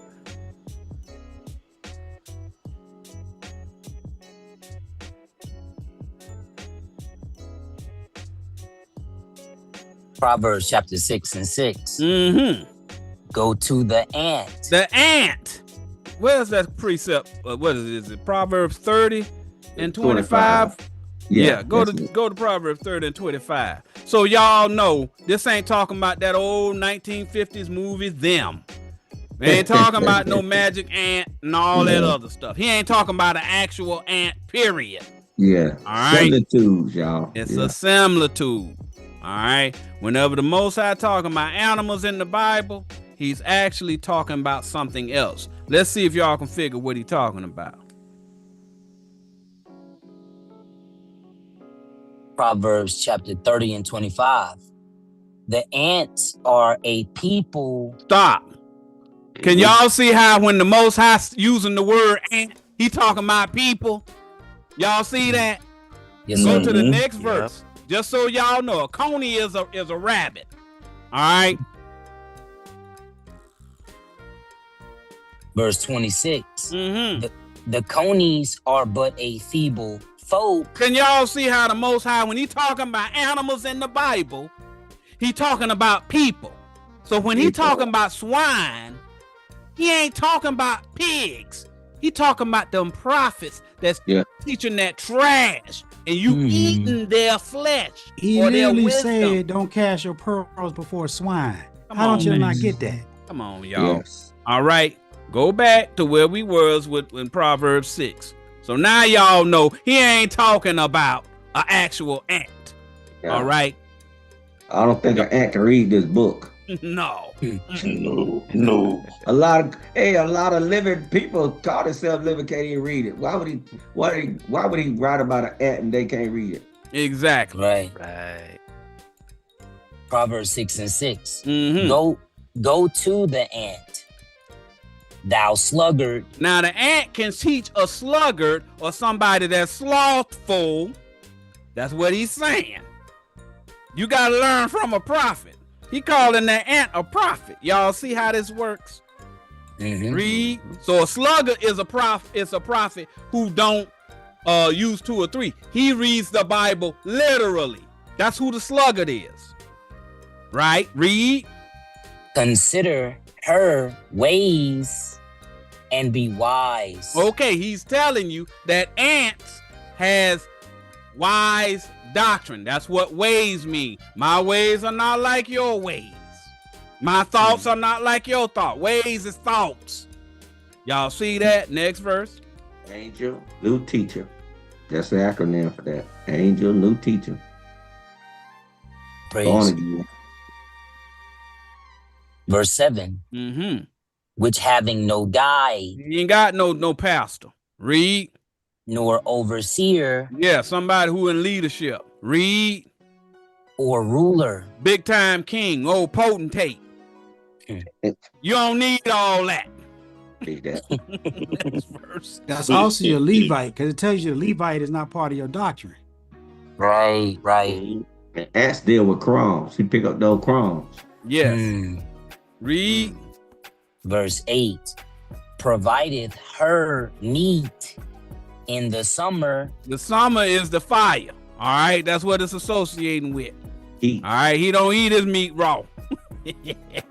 He go get his meat whenever that fire out there. Whenever somebody out there teaching that spiritual doctrine, that's when they get their meat. That's what we teach, the meat. Read. And gathereth her food in the harvest. They gathering it, meaning they understanding it from the spiritual prophet. We going down to 10. Next verse. Verse 9.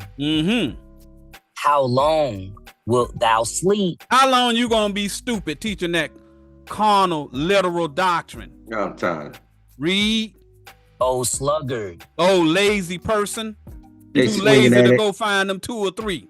Yeah, they swinging at everything, but not the right thing coming at them. Right. Read. When wilt thou arise out of thy sleep? When you gonna get some understanding about what God really wants you to do? Next verse.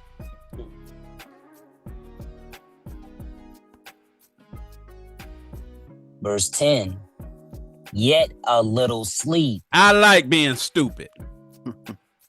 A little slumber. I ain't got time to go look up them 2 or 3 verses, man. What did it say? Look, read it like it's written.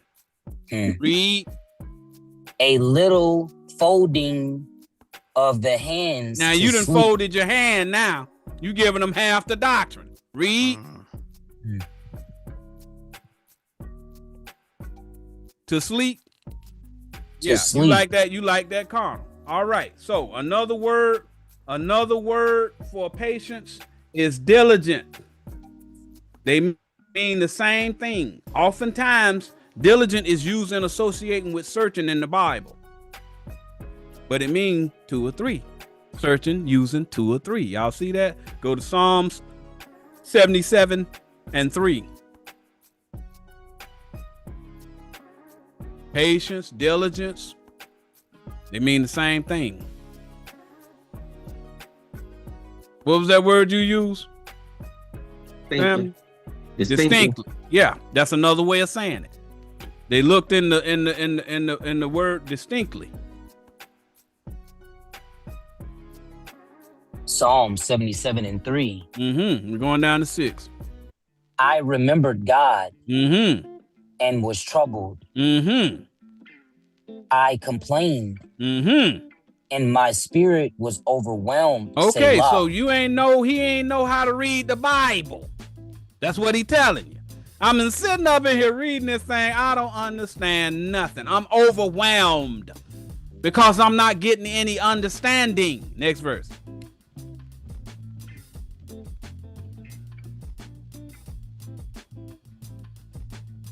Verse 4. Thou holdest mine eyes waking. I can't figure it out. Read. I am so troubled Mm-hmm. that I cannot speak. You can't preach because you don't know what it means.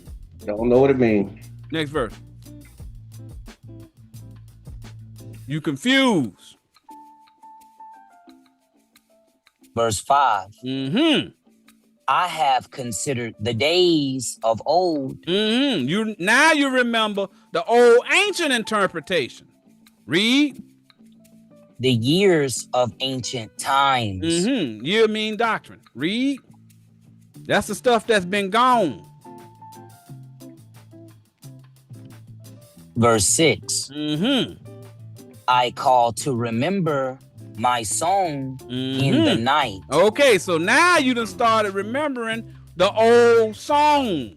That's the spiritual doctrine. Everybody forgot the doctrine, y'all. Now y'all starting to remember it. Read. I commune with mine own heart. I started studying. Y'all see that? Yes, sir. Read. Yes, sir. And my spirit made a diligent search. Then now you started using 2 or 3 to find out what it actually means spiritually. Go to Deuteronomy 19 and 15. So we can explain to you that hermeneutics that you talking about. What, you supposed to reject it? Cause some man told you to? Or you supposed to listen to what God said? I call it hermeneutics. It'll make it sound like it's some outlandish belief. We call it the doctrine of Christ. Yes. How about that, sir? I Oh, say I good don't day, care sir. nothing about y'all categories and all that other stuff. Yeah. Most High say, do what I told you to do. That's He it. say, trust no man. If a man come and tell you hermeneutics, y'all believe in hermeneutics? Yeah, we about to read it right now. Join along with us, sir, and see what he said to do. Or should we believe in your spaceship? Right. Or should we believe a man had a bad attitude, picked up a stick, next thing you know, he done sliced the sea in half? Which one is more plausible, sir? I'll go with hermeneutics if that's what you're calling it, but we call it the doctrine of Christ because that's what the Bible calls it. Yeah. Man, I always think he knows something. End up he don't know nothing. We don't know nothing. Read that, Elder. Deuteronomy 19 and 15. Mm-hmm. One witness shall not rise up against a man for any iniquity. You can't use just one precept and expect to win an argument. That's what he's telling you. That's what he's saying. Read. And then you got to wait a fire on what he's talking about. Cause kill. He told Joshua and Moses to go kill. But then you got to wait a fire what he's talking about. This is a holy book, not a murder book. Correct. Yes, sir. Read. Or for any sin Mm-hmm. in any sin that he sinneth. When it's talking about sin, it's talking about them people believing carnally. You're going to need more than one precept for when you standing in front of a carnal fool. That's what he's telling you. Read. At the mouth of 2 witnesses. You're going to have to join that first witness, that first precept. You're going to have to join another precept with him to show what it means. Read. Or at the mouth of 3 witnesses. You might have to get a third precept to prove that word means what you say it means. Read. Shall the matter be established. And then it's going to be established because he ain't going to be able to pull precepts to say it mean what he say. All right. The spiritual doctrine is different. You can prove that your interpretation is carnal Yes. by reading it literally, but whenever somebody brings them 2 or 3 precepts, they're showing you there's a different interpretation of it spiritually. Y'all see that? Next verse.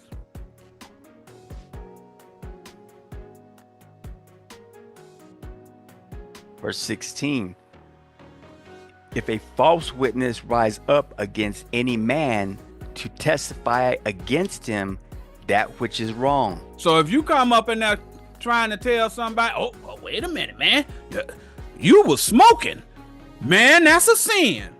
Show me smoking in the Bible. Yes. That ain't what that's talking about. That's what it's talking about. That ain't what it's talking about, y'all. It ain't talking about smoke. We're not encouraging anybody to smoke. Yeah. Ain't doing But that. if you go and you smoke a cigarette, don't mean you going to hell. You That don't. ain't what that means. No. What if you hate your brother though? Oh no, that's pretty clear right there, bro. Yeah, I got you done. You wrapped up. I got 2 precepts when you get a chance, Elder. Read What's going on. with your class? Yep. We going down to 19. Read on. Did I finish? Yeah, next verse. Verse 17. Then both the men between whom the controversy is. The controversy is a man who thinks carnally versus a man who thinks spiritually. That's the controversy. It's talking about teaching. All right. It ain't talking about this dude went over here and got the last pudding pop. It ain't got nothing to do with that. All right. It's talking about teaching. Read. Shall stand before the Lord. The Lord is the doctrine of 2 or 3. That's the doctrine that Jesus, the Christ, or doctrine, left us. All right. Read.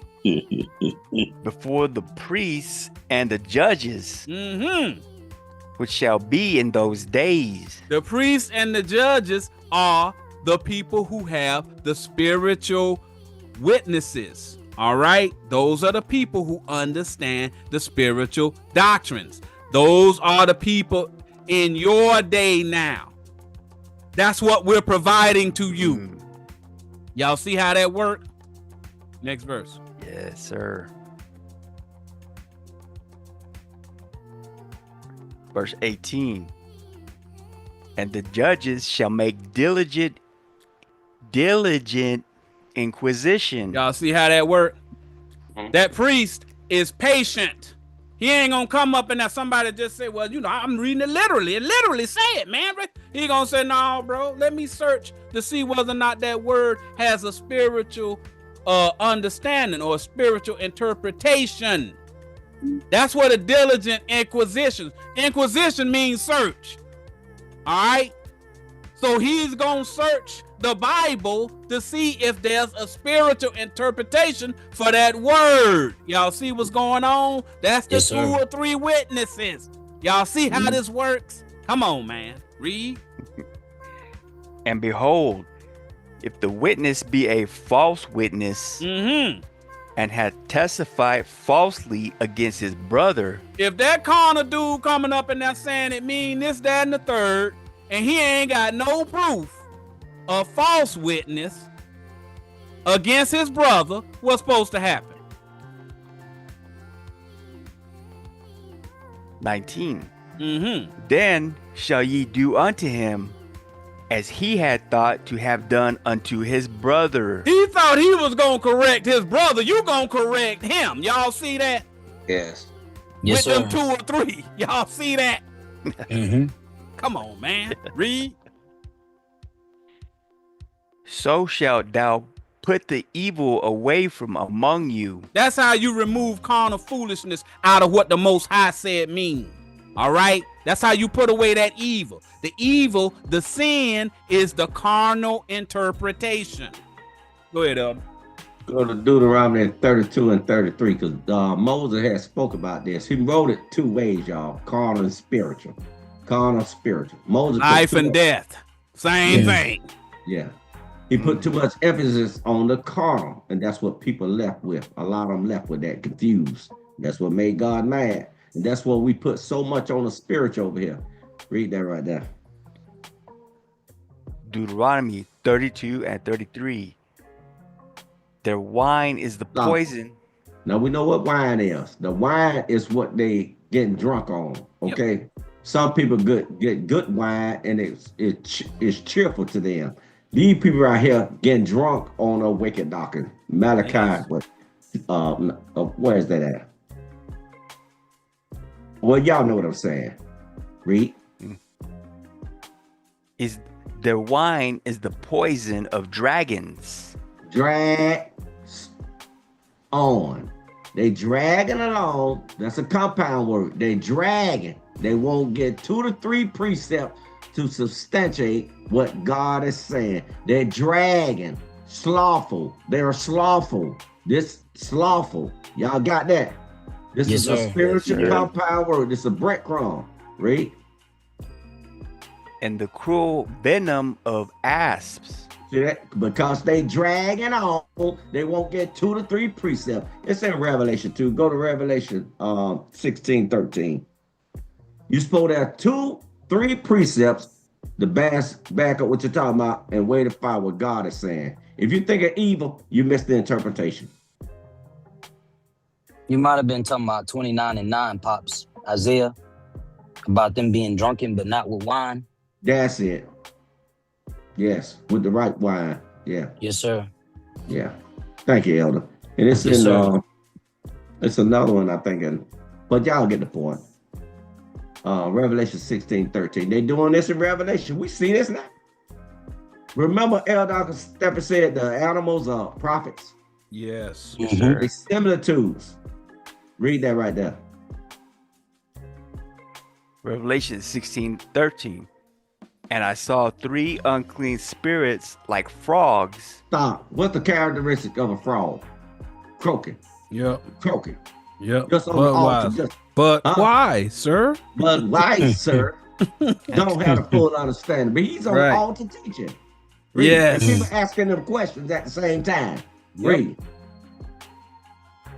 Come out of the mouth of the dragon. He won't get 2 to 3 precepts. He Correct. got fire, right? He got fire coming out of his mouth teaching. He burning people up with that slothfulness. He will not get 2 to 3 precepts. I'm sorry. It's elders over here. We don't believe in that somebody fighting a dragon and all like that. No. This House is of Dragons, man. The popular They- show right now. Y'all see that? This is Game of his Thrones wisdom. and all that. Come on, man. Yeah, the That thrones ain't and real? castles and all that stuff. Right. We ain't talking Yeah. about this. This somebody Lord on of the the Rings. altar dragging. Yes. He will not get 2 to 3 precepts to substantiate what he's talking about. Read. And out of the mouth of the beast. He's carnal. He's still Yes. a man. Yes. Y'all see that? Ecclesiastes 3:18. So he's a dragon. See, that's how you have to think. Exercise say you have to have the mind, to exercise your mind.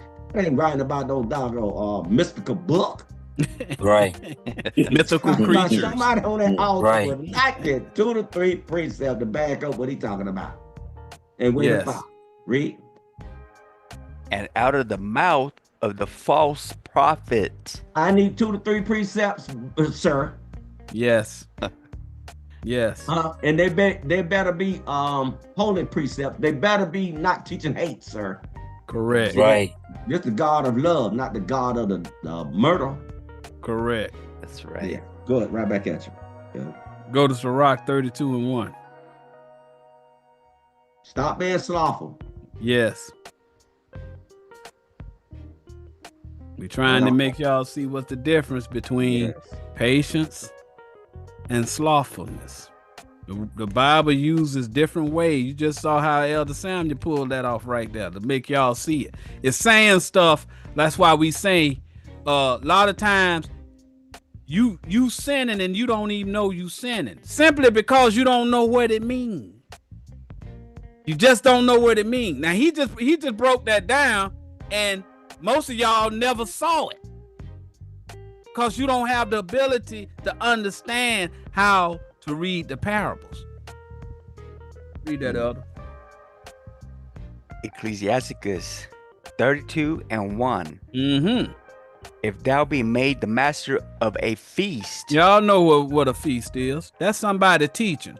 The master is the person who's teaching. That's why they call Jesus master, rabbi, all that mean teacher. All right. That's what that means. He a prophet. So if you a prophet and you teaching, read. lift not thyself up, but be among them as one of the rest. Okay, so if you are called to teach, don't get the big head. Be Yes. as one with rest, complete wisdom. Yes. All You're in right, that's what Jerusalem. that's saying. It's You're in saying Jerusalem. mouth. That's your rest. Yes, Jerusalem is your rest. That's Y'all right. see that? Read. Take diligent care for them, and so sit down. It says do proper research for the class, then teach it. Mhm. That's what that means. All right. Go to Joshua 22:1. You see how he breaking it down by those breadcrumbs? It's just some words stand out. God be saying peekaboo. That's how he Yeah. do me. I don't know. Y'all have to, you Yeah. know what I mean? God, Yeah. God, you know what I mean? He's Yeah. a good father. He said peekaboo savvy. I said, I see it both sides. Exactly. Yeah. Yeah. You said 22:1. Mm-hmm. Joshua 22:1. Mm-hmm. Then Joshua called the Reubenites Mm-hmm. and the Gadites Mm-hmm. and the half tribe of Manasseh. Okay. Reuben, Gad, and Manasseh are all firstborn doctrines. Same as Cain, Esau, Dan, and all the firstborn of Egypt. Joshua, Yeshua, Jesus is warning you about the old man in you. All right. Your firstborn is your carnal belief. Remember, you must be born again. Now, let me prove this about them being firstborn so y'all see what I'm talking about. Go to Genesis 29:31. The firstborn is the carnal. All right. You got to be born again in order to have some sense.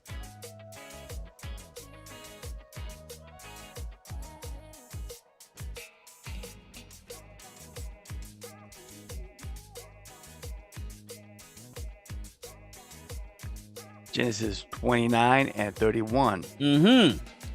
And when the Lord saw that Leah was hated, Mm-hmm. he opened her womb. Okay, y'all.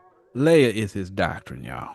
I just want y'all to make sure y'all know that this Leah is the doctrine he learned from his uncle Laban. All right. All right.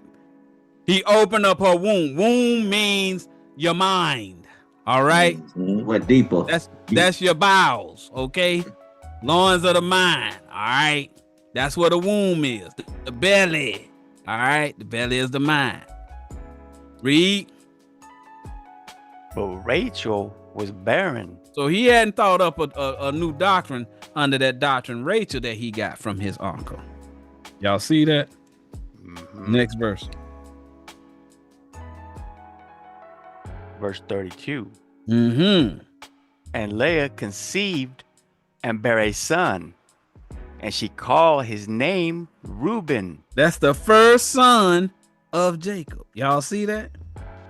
Reuben. Read. For she said, surely the Lord had looked upon my affliction. Mm-hmm. Now therefore my husband will love me. You always love your first doctrine. You think you know something. Go to Genesis 49:3. We're talking about his first doctrine, Reuben. The first doctrine he had with Leah. Yes. Y'all see that? Let's see how that doctrine was. Genesis 49:3. Reuben, Mm-hmm. thou art my firstborn, Mm-hmm. my might, and the beginning of my strength, Yeah. Mm-hmm. the excellency of dignity, Uh-huh. and the excellency of power. Yeah, that's how you think whenever you're young, you think you know something. Go to the next Yeah. verse. The powers, Romans 1:16 is his doctrine at that time. That was his doctrine, one of his doctrines at that time. Now let's see what else he say about old Rube. Old Big Rube.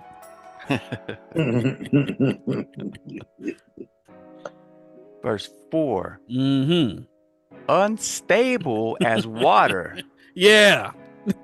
That's how everybody else see you. Whenever you young, you think you know something. You unstable as water. Read. Right. Thou shalt not excel. You ain't gonna excel whenever you carnal like that. Read. Because thou wentest up to thy father's bed. His bed is his doctrine. All right, Yes. read. Where's the rest at? Mm-hmm. Then defiledest thou it.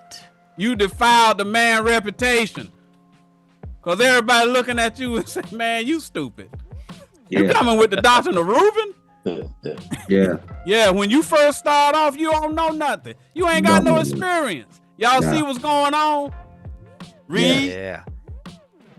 He went up to my couch. It ain't talking about this man had a relation with his stepmama.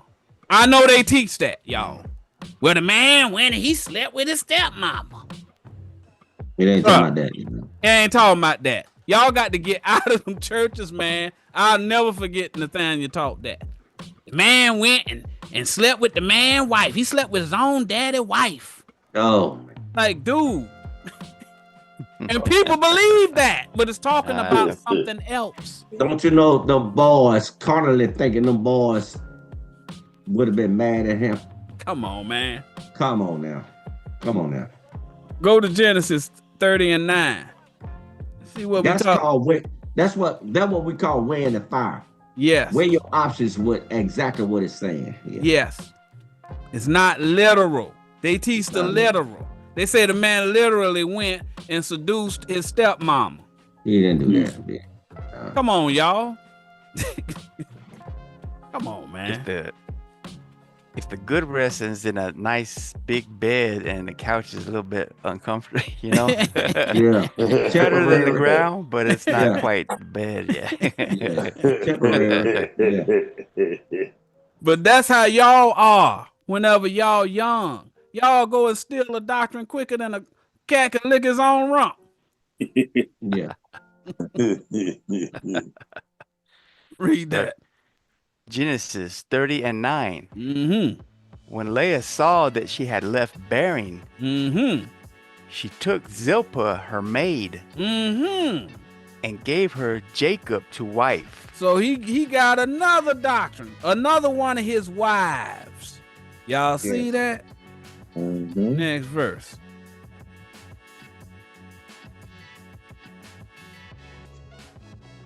Verse 10.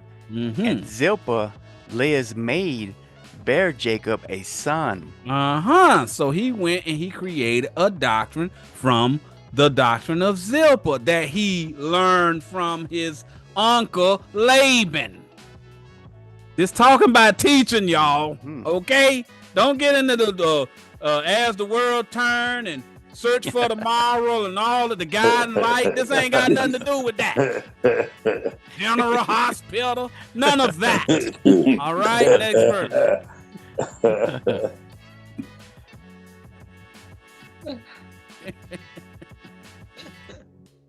Verse 11.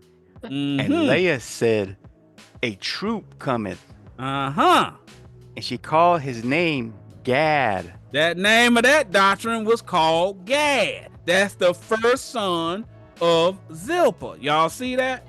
Go to Genesis 49 and 19. Now remember, Gad, Reuben, and the half tribe of Manasseh is on the other side of Jordan. Y'all see that? They firstborn. They on the other side of Jordan. Yeah. I know y'all see that. They didn't cross. They got their land before they crossed over Jordan. Y'all remember that?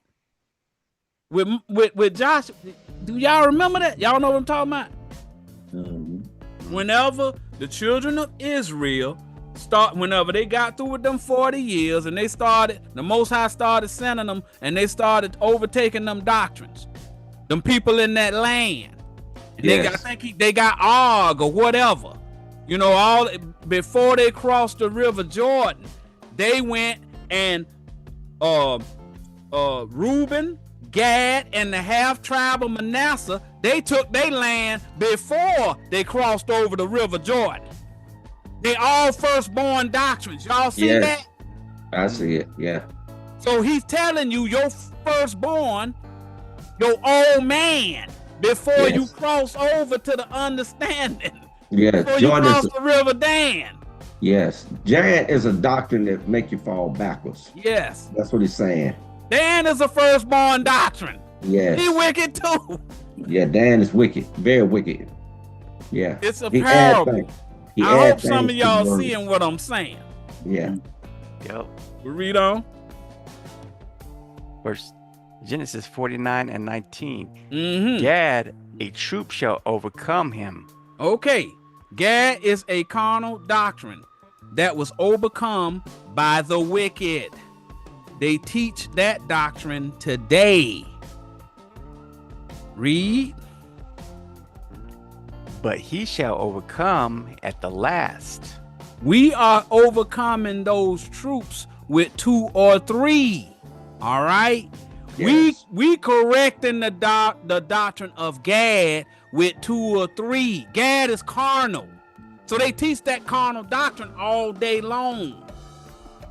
We overcoming the troops with 2 or 3 precepts because we're correcting the Gad doctrine. Y'all see that?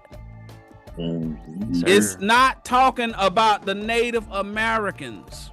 It's not saying the Native Americans are going to rise again. That is a lie told by wicked men. Gad ain't got nothing to do with the Native American people. Gad is a doctrine. It's a doctrine. See, because let me explain something to you, Elder. See that truth, what that word truth? He's a teacher. That teacher is a doctrine, okay? That's what's teaching. River, that's the water coming out of Gad, that teaching. Over and over till he purge it, till it shall overcome him. He got to purge that doctrine out. That's what Revelation is talking about. They're coming out those doctrines. Yes. You see what I'm saying? The only true doctrine that is good to take in. We have all these doctrines. We went through these doctrines. We had to purge out that stuff, Gad, and this and that. Oh, that's right. He from the tribe of Gad, blah, blah, blah. Joseph is the only true doctrine, righteous doctrine that Jacob developed. We're not saying that these boys never existed. Sure, they existed, but they represent doctrines. That's what Elder's saying. They represent doctrine. So what he's teaching, concentrate on the legacy of the doctrine more than the person. You see, because we follow in the seed. He said, don't get into genealogy. So we get in the genealogy of the understanding of those doctrines that they taught. That's why he keeps saying he's a doctrine. He is. But genealogy is not in this. We found the seeds, what these boys taught. That's what he's saying. Gad gonna teach river. That's the river coming out of his mouth. The understanding of flowing out his mouth over and over and over till he purge it out. They'll overcome him. He's gonna overcome it by purging it to get to a better doctrine. All I'm gonna end up having Joseph's doctrine, which is the doctrine of peace, which is Christ's doctrine. Go ahead, Elder. You overcome them troops using 2 or 3. That's what he just said. All right. Yes. So that's what it's talking about. When he's talking about the sons of Jacob, that's Jacob's seed. Okay. Luke 8 and 11. 1 Peter 1 and 23. Seed is the word of God. Okay. That's his word. Those are the doctrines that Jacob learned from his uncle. Okay. From them doctrines that his uncle taught him, he created of the doctrine. Those are his sons. Those are the tribe. Tribe means seed. All right. So that y'all see that. Go to Genesis 28:1.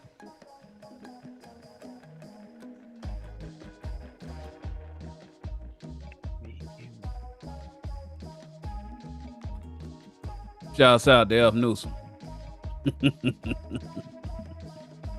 Know about them stories.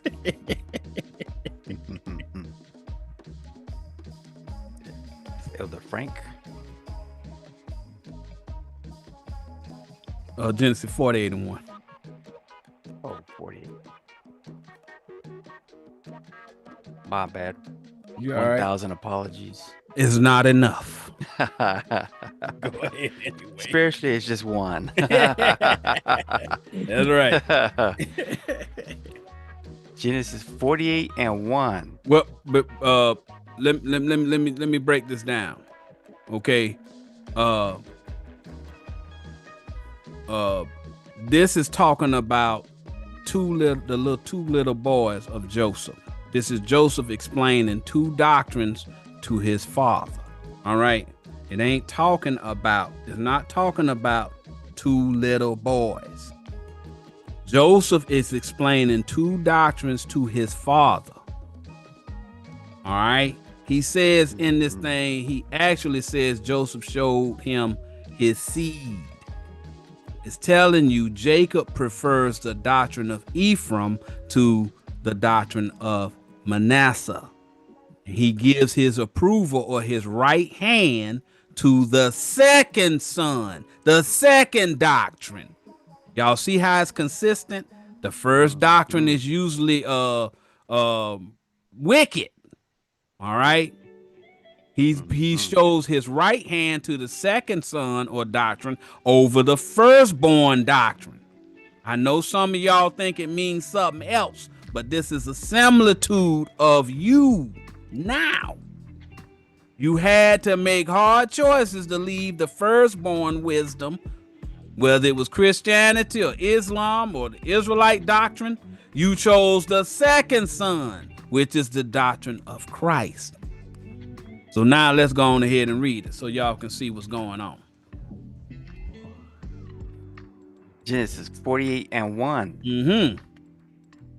And it came to pass after these things that one told Joseph, Behold, thy father is sick. And he took with him his two sons, Manasseh and Ephraim. Okay, you're going to drop down to verse 11.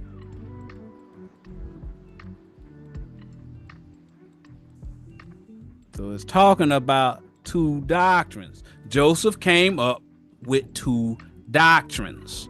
All right. One of them is the firstborn. One of them is the secondborn. Y'all see what's going on? It means something else. Read. Verse 11. And Israel said unto Joseph, I had not thought to see thy face.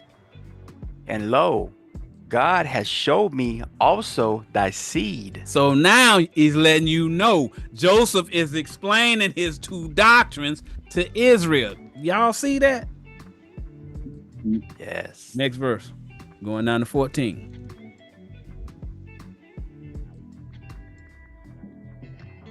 Verse 12. We're going through this so that y'all can see about them three Reuben, Gad, and the half tribe of Manasseh. We showed you Reuben. We showed you Gad. Now we're showing you Manasseh. He's a firstborn. That firstborn mean it's wicked. Y'all see that? Yep. Now I know y'all gonna say, well, Joseph was the firstborn of Rachel. Joseph was the seventh son. Interesting. All right, let's read on. Verse 12. And Joseph brought them out from between his knees. And he bowed himself with his face to the earth. Okay, so it was those doctrines are carnal. Y'all see that? Next verse. Mhm.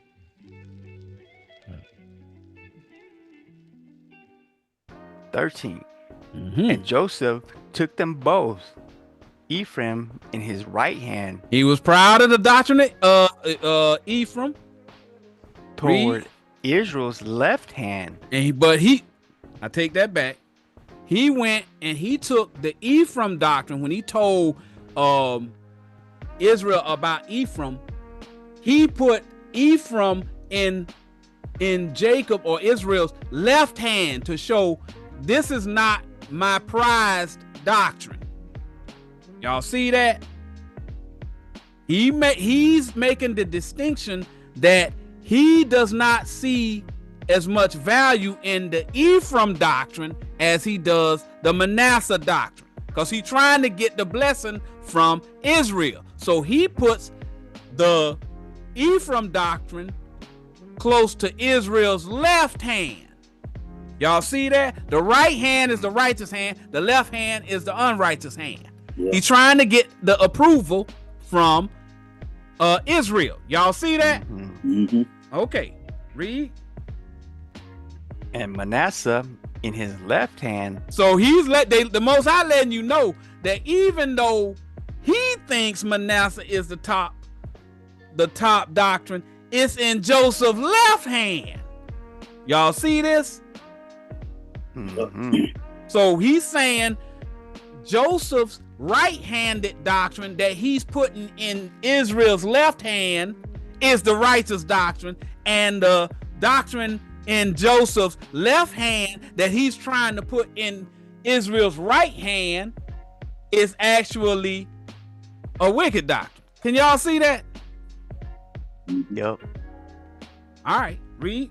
Yes.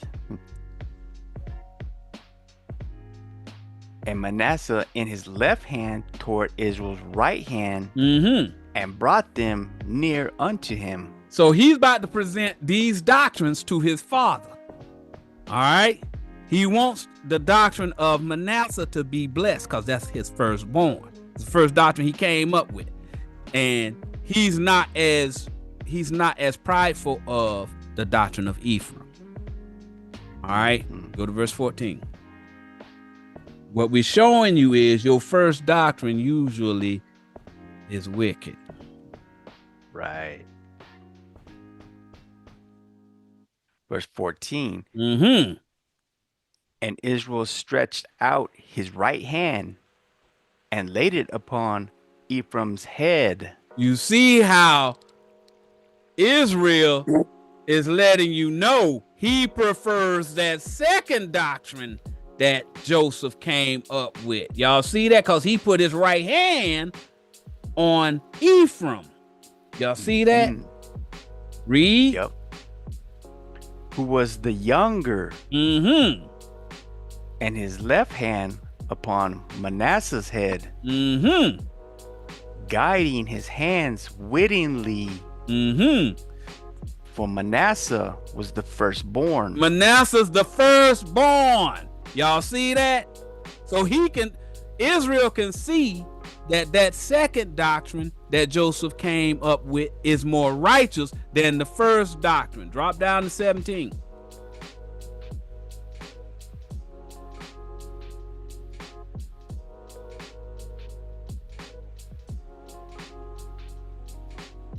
Verse 17. And when Joseph saw that his father laid his right hand upon the head of Ephraim, it displeased him. He's saying, man, I took all that time into that. I'm more proud of that doctrine that I came up with first. My first doctrine was my magnum opus. Read. And he held up his father's hand to remove it from Ephraim's head unto Manasseh's head. He wanted his dad to approve of that first doctrine like he approved of it. Next verse. Going down to 19. See what Israel said. 18. And Joseph said unto his father, not so, my father. For this is the firstborn. put thy right hand upon his head. I need you to recognize this first doctrine I came up with. That's my best doctrine. Next verse.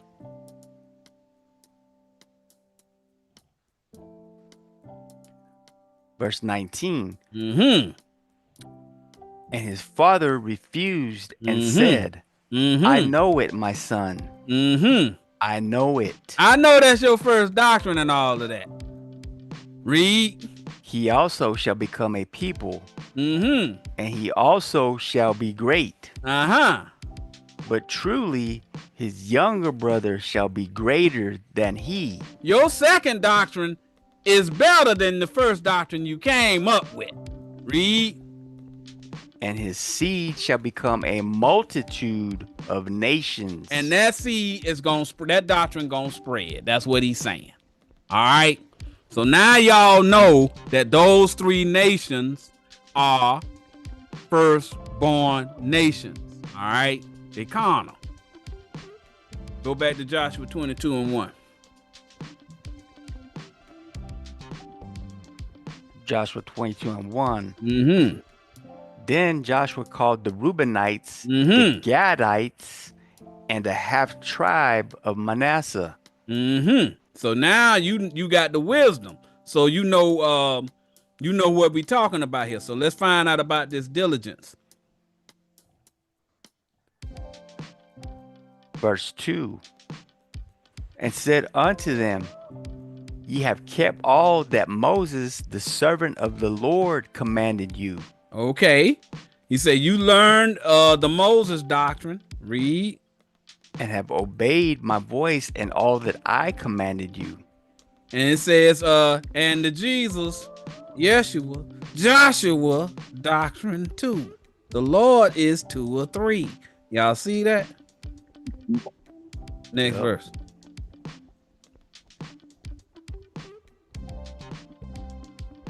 Verse 3. Ye have not left your brethren these many days unto this day. Mm-hmm. So he's letting you know. You didn't leave your brothers. You went and started learning all of the other doctrines. All right. You didn't give up. Read. But have kept the charge of the commandment of the Lord your God. But you learned 2 or 3. Even though you started off carnal, you learned 2 or 3. Y'all see that? Next verse. We're going down to 5. Verse 4. And now the Lord your God hath given you rest unto your brethren. Now you believe in 2 or 3. Y'all see that?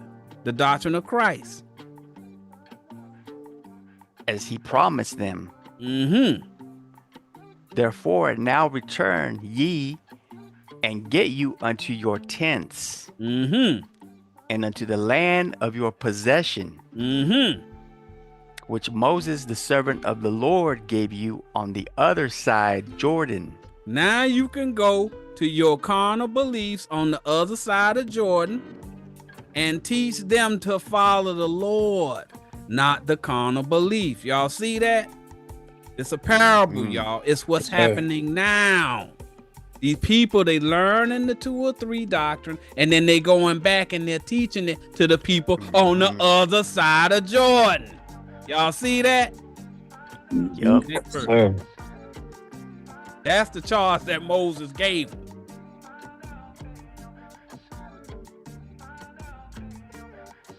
Verse 5. Mm-hmm.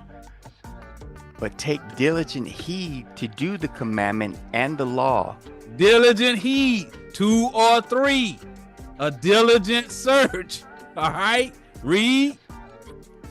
Which Moses the servant of the Lord charged you. Mm-hmm.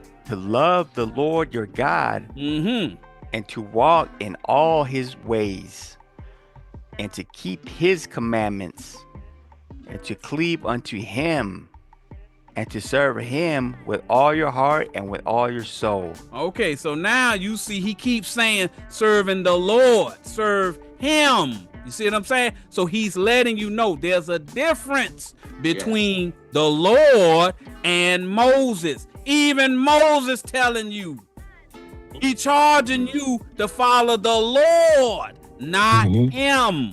Yep. Y'all see that? Yes, sir. All right. Okay. Now you have some wisdom of slothful and patient. Let's go to a story I brushed on about David bringing the Ark of the Covenant to the city of David.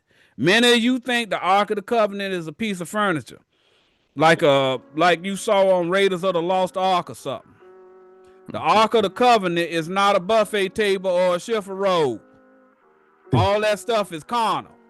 The powers that be made up the story because they knew that you believed in the Bible. That is how they control the dumb masses. Don't say that too quickly.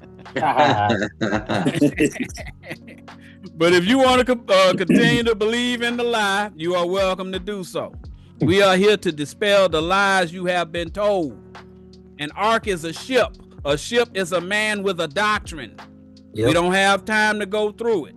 Just look in the chat, and Elder Sharon and the other elders are placing it in there as we speak. Let's go to 2 Samuel 6. It's talking about David brings the ark to the city of David. David is taking over the church after the death of Saul.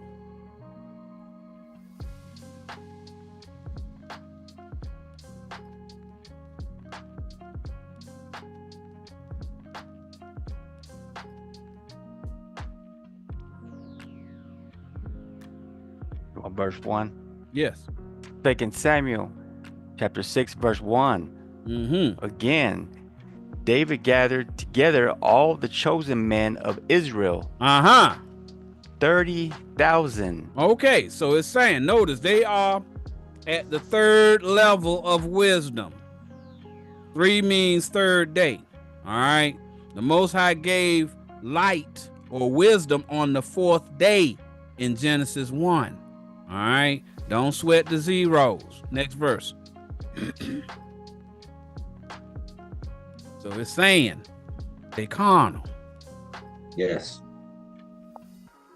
Verse 2. And David arose and went with all the people that were with him from Baal of Judah. Y'all know what Baal means. We're going to get to it. Read.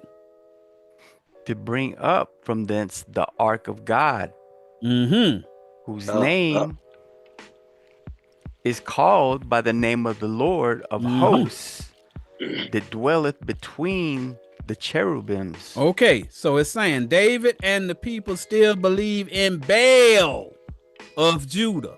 Baal, Belial, same thing. All right.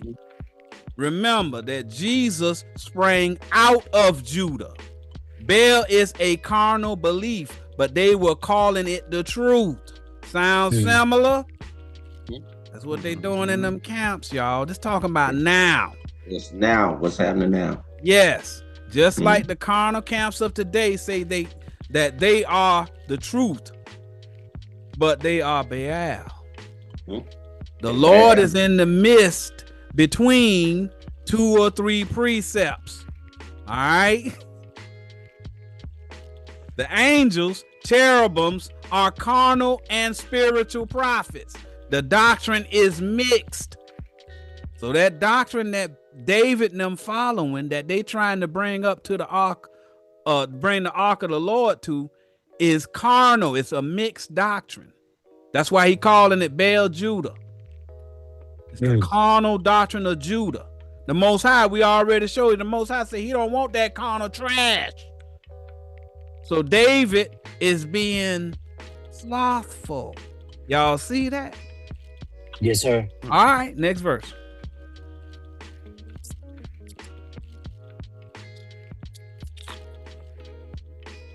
Verse 3. And they set the ark of God upon a new cart and brought it out of the house of Abinadab that was in Gibeah. And Uzzah. Uzzah and Ahio, the sons of Abinadab, drave the new cart. All right. So the chosen men were Uzzah and Ahio, who believed in the Abinadab doctrine. It is the second doctrine of Jesse, David's father. They all followed Saul. Saul was over the church. He was the king and manipulated the doctrine how he saw fit. But Abinadab is the second born doctrine of Jesse. Go to 1 Chronicles 2 and 13.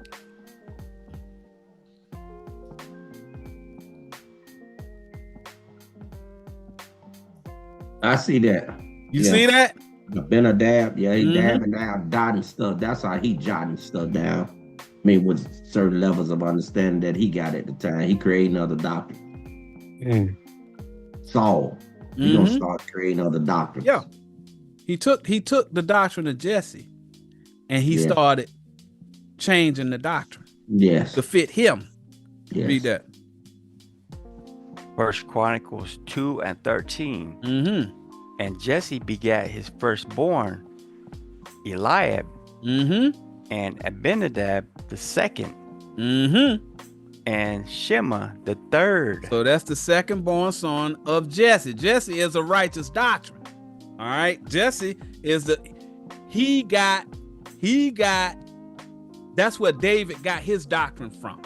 All right. David was the righteous doctrine that he had in the end. All right. But Jesse was a man among men. He had a lot of doctrines. All right.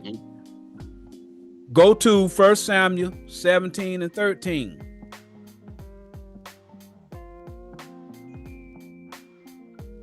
Y'all see he had them three doctrines. Those the first three doctrines of Jesse.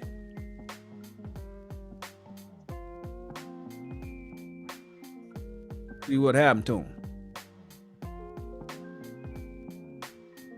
1 Samuel 17 and 13.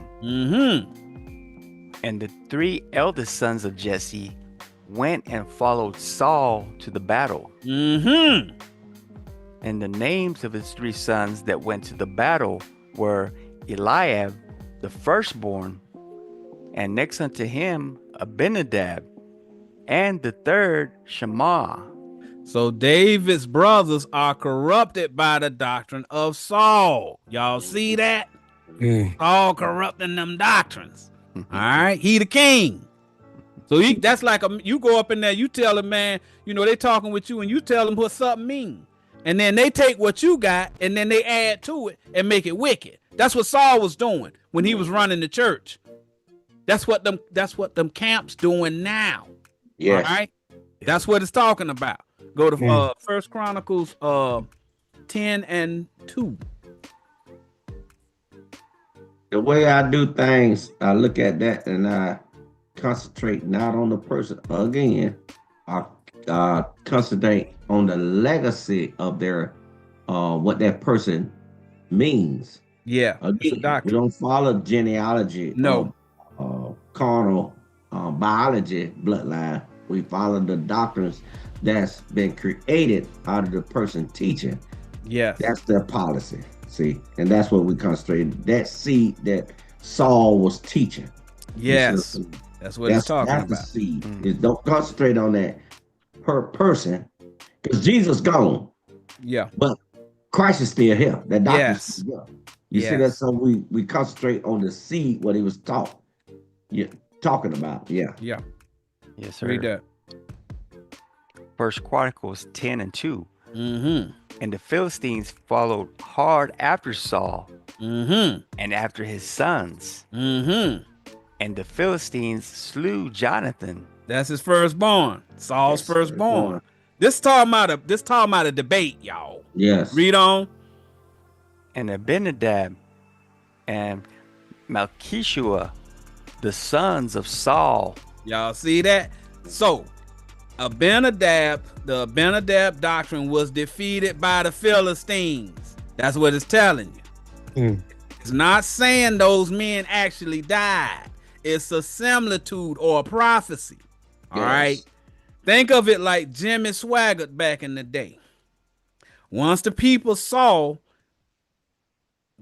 saw him destroyed by scandal, they left his church. That's what's going on here. His doctrine was, I have sinned against you. Because that's what he told them. That's his doctrine. Yes. But the people didn't buy it. His enemies exposed his scandal and killed his doctrine. That's what happened to Saul. Saul was over the church and he got defeated. Yes. That's what it's talking about. He had a doctrine that dab. Think of it like this. He had a doctrine that can dab you. He had a doctrine sort of like Melchizedek, his better wine doctrine. See that? Melchizedek. The doctrine, the names change slightly. That's what we're saying. The name will change slightly, but they doctrines. Those are doctrines right there. Melchizedek, it sounds like that, don't it? Melchizedek, who? Abinadab, like you dabbing. You see? And that's what he's teaching. Hit and run, and that's one of his top doctrines right there. Melchizedek. Go back to 2 Samuel. Don't get caught up on the body. Get caught up on the seed that's being passed down. That's what we're saying. The teaching. Yes, Go down to that part we're talking about that they drave a new cart, because we're gonna explain what that means. And the sons of Abinadab drave the new cart. Okay, so a cart is a humble chariot, like a Bentley versus a Ford. Chariot. All right. A chariot is a prophet. A cart is not ready for prime time. So it's letting you know, whenever when they was trying to bring that cart in, that new cart, it wasn't a strong doctrine. It wasn't spiritual. All right. So they brought a cart, not a chariot. Y'all see that? Yes, sir. Because a chariot is a powerful prophet. Go to 2 Kings 2:11. Chariot is a powerful prophet.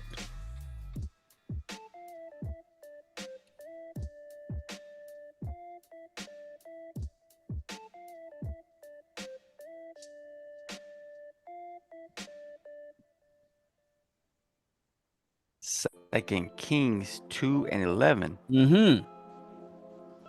And it came to pass, as they still went on and talked, that behold, there appeared a chariot of fire. Chariot. And horses of fire.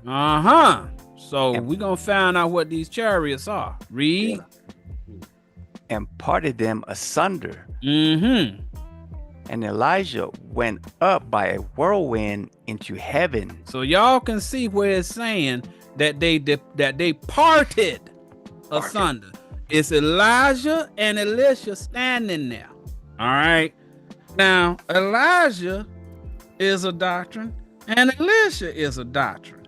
All right. The doctrine of Elijah is parting. Okay.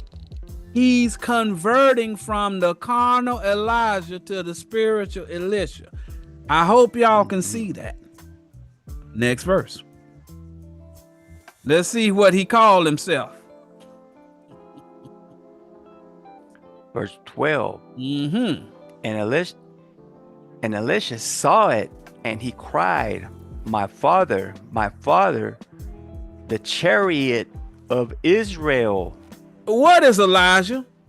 The spaceship of Israel. No, brother.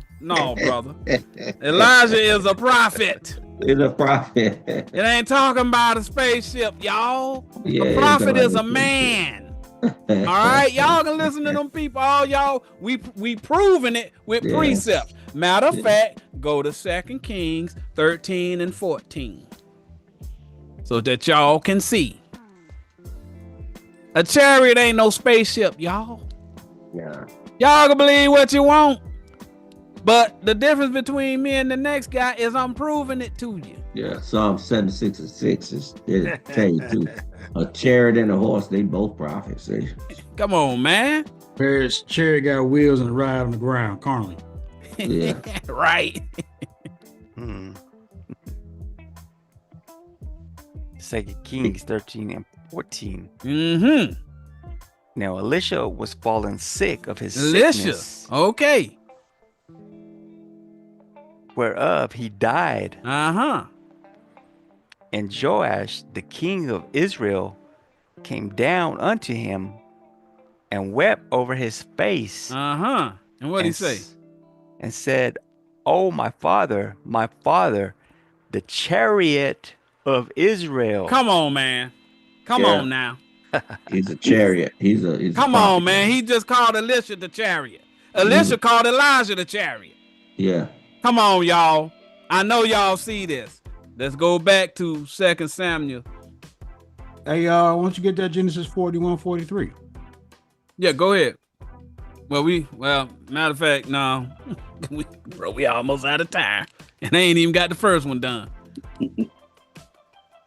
Okay, so read that again. So now y'all know what all that stuff means. Read that. Read it kind of quick. 2 Samuel 6 and 3. Mm-hmm. And they set the ark of God upon a new cart. Mm-hmm. A new cart. So it ain't a chariot. It's a cart. Y'all see that? Read. And brought it out of the house of Abinadab that was in Gibeah. Y'all see they using the same doctrine that them Philistines defeated Saul with. Y'all see that? Read. And Uzzah and Ahio, the sons of Abinadab, drave the new cart. All right, so this is David. He got them doctrines. These are the doctrines that he trying to teach these people. All right, David is being slothful. All right, he ain't respecting them people. He done took over the church and he teaching old doctrines. Y'all see that? Next verse. Verse 4. Mm-hmm.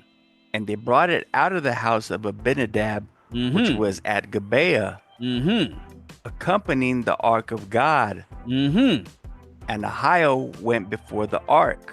Okay, David done put this doctrine before God. Y'all see that? You see, he brought that understanding out. Yes. And they brought it. David messing up. Again, y'all think that all of them prophets was perfect and all that. The Most High made them right all of the mistakes that them prophets made so you wouldn't make their mistakes. All right? Because what did we do whenever we first started trying to bring the ark of the Lord into elders of Israel? Well, we was still caught up in a little bit of that old IUIC thing. Yes. Y'all see it? It's telling the story. Now y'all can see it. I'm gonna tell you, and I'm gonna tell y'all just a short thing. And I said before, when the Most High came to me, and I said, he told me what to do and this and that. I said, Most High, I said, I'm too ignorant. I said, I'm too ignorant. And I said, you know what, Most High, because he said, walk before me. Same thing he told Abraham. He said, I want you to walk and lead. I said, Most High, I'd rather for you to lead. I'd rather for all of us just walk together with brothers and sisters behind you. Boy. He said, boy, you something else. I said, because, I don't want to walk before you. I said, Most High, can you lead? I caught on to that. And Abraham made a lot of mistakes with that. Oh, praise. Met Hagar and blah, blah, blah. But he's a holy man. He told you mistakes and everything. He got the promise. You got the promise. Yeah. Right back at you, elder. And I'm not no glory to me, but that's what I'm saying. The Most High search out your heart. Yeah. That's right. But now y'all can see it's talking about something. All right. This is similitude. Y'all gonna see it in your day. This is what happened to us. Whenever we was teaching in some of them earlier videos, we was teaching it wrong. All right, we didn't have proper understanding. That's what happened with David. Just so y'all know what's going on. All right, next verse.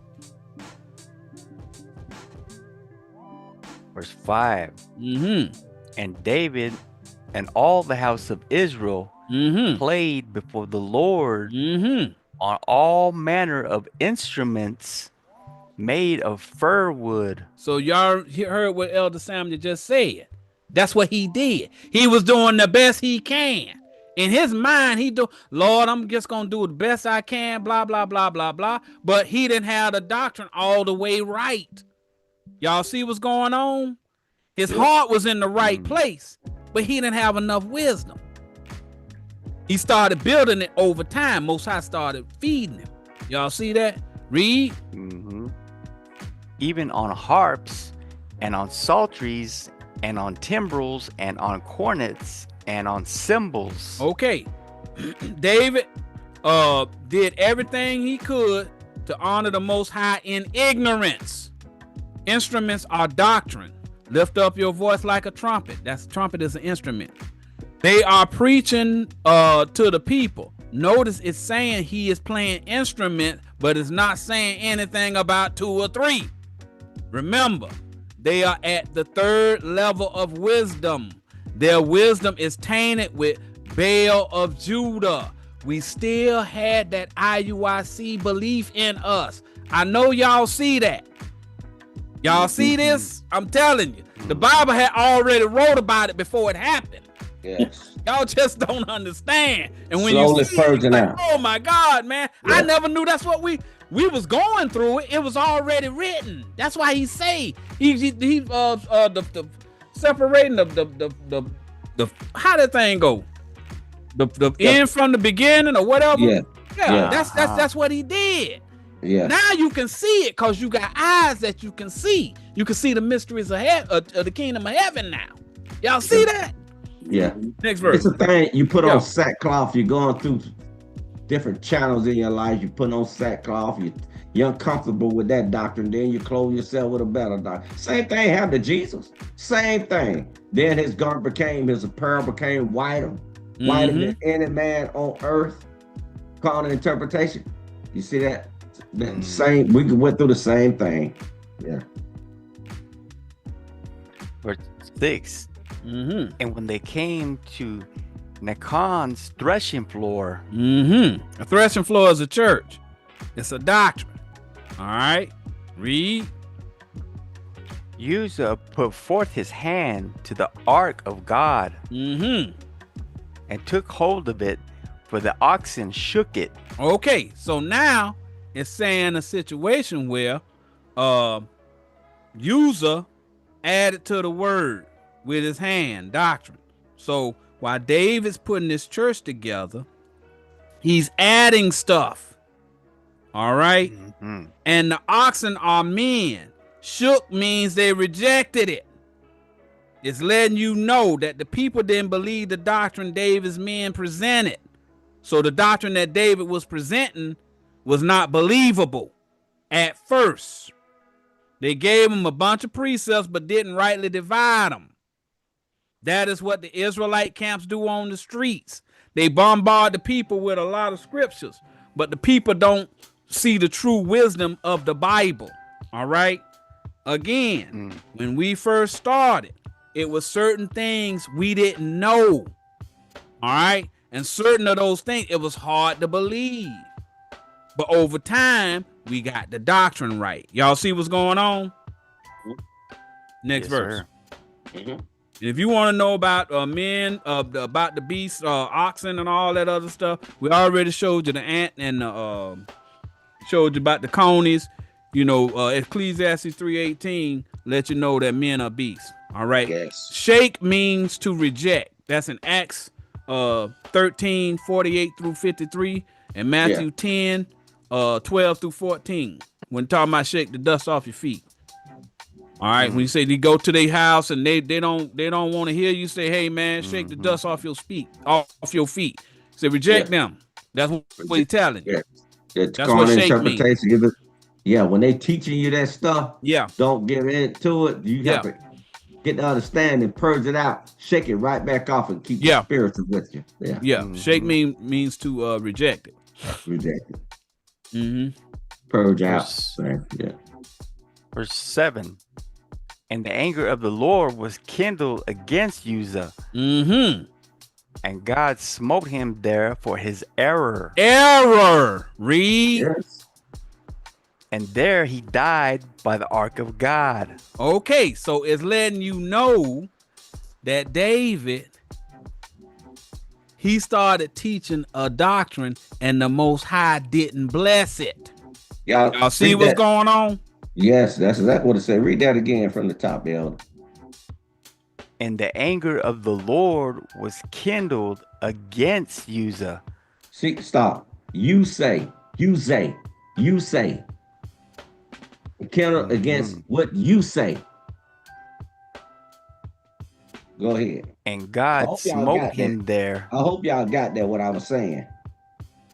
Yep. That's how we look for God. We look distinctly what he's talking about. What you say ain't nothing. Right. Right. Yeah. Go ahead, Elder. And God smote him there for his error. And there he died by the ark of God. Okay, so it's saying the Most High killed the doctrine of Uzzah and caused the people to no longer believe in that doctrine. He didn't physically kill somebody named Uzzah. Uzzah is a doctrine that David is teaching, all right? Yes. That is what happens when you get caught lying. That is what happens when you are slothful and don't get proof in what you are teaching. It is not saying the man physically died. It is saying his doctrine is not accepted as righteous. Now that you all know about 2 or 3, when you hear people like Bishop Nathaniel and these other pastors, even the Pope preach without 2 or 3, you recognize it immediately. All right, the first thing you think is he's not showing proof of what he's saying. That is what happened to David. All right, David was being slothful. All right, next verse.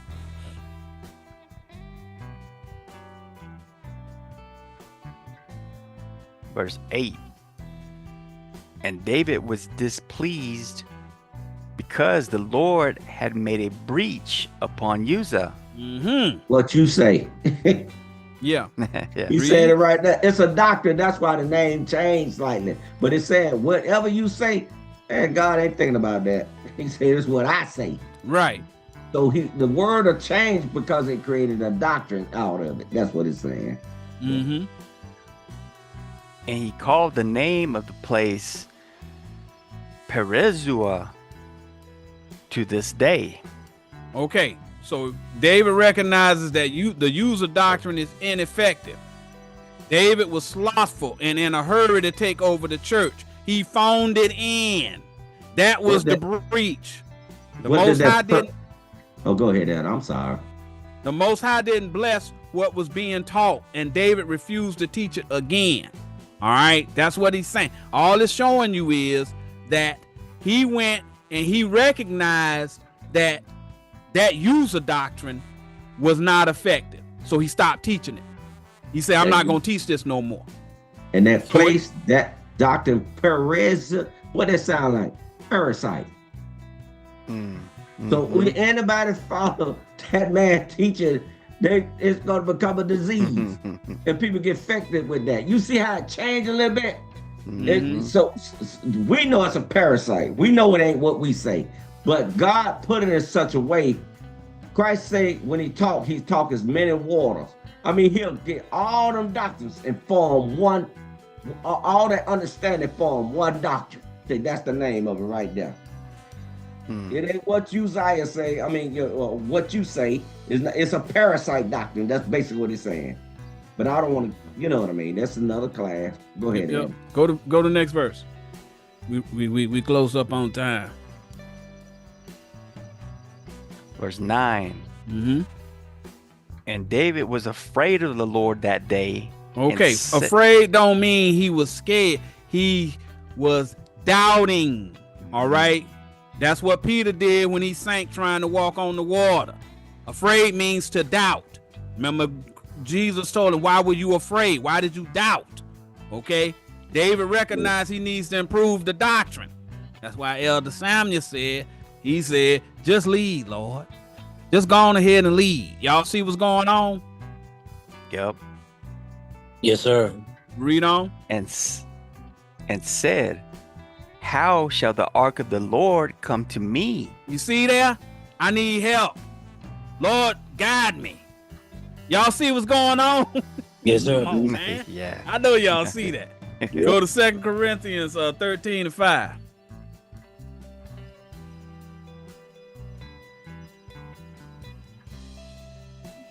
I take the mercy seat. Yes, exactly. I don't hate nobody. Exactly. How about that? Yeah, let me go on with that. Right.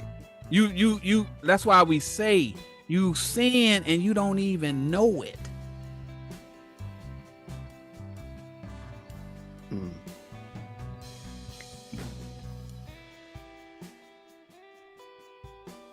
Second Corinthians 13:5. Mm-hmm. Examine yourselves Mm-hmm. whether ye be in the faith. That's what David had to do. That's what Samuel had to do. Y'all see what's going on? Read. Yes, sir. Prove your own selves. Yes, with 2 or 3. You got to change your doctrine. Read. Know ye not your own selves, Don't you know you carnal? how that Jesus Christ is in you, When you use 2 or 3, Christ is in you. Read. except ye be reprobates? So you got to use 2 or 3 or else you're going to be a reprobate. Y'all see that? Go to Lamentations 3:40.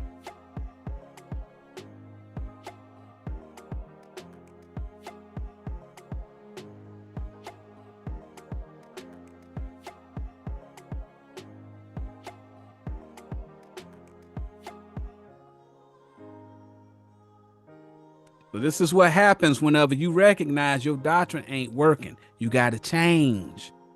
You got to turn your doctrine to the Lord. You got to change your doctrine. Gotta return. Yes. Lamentations 3:40. Mm-hmm. Let us search and try our ways Mm-hmm. and turn again to the Lord. You got to turn to the Lord. That's the doctrine of 2 or 3. Go to Psalms 119:59.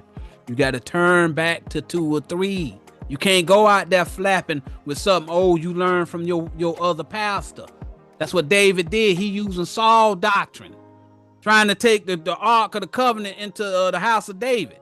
Most I say, man, I don't want that trash.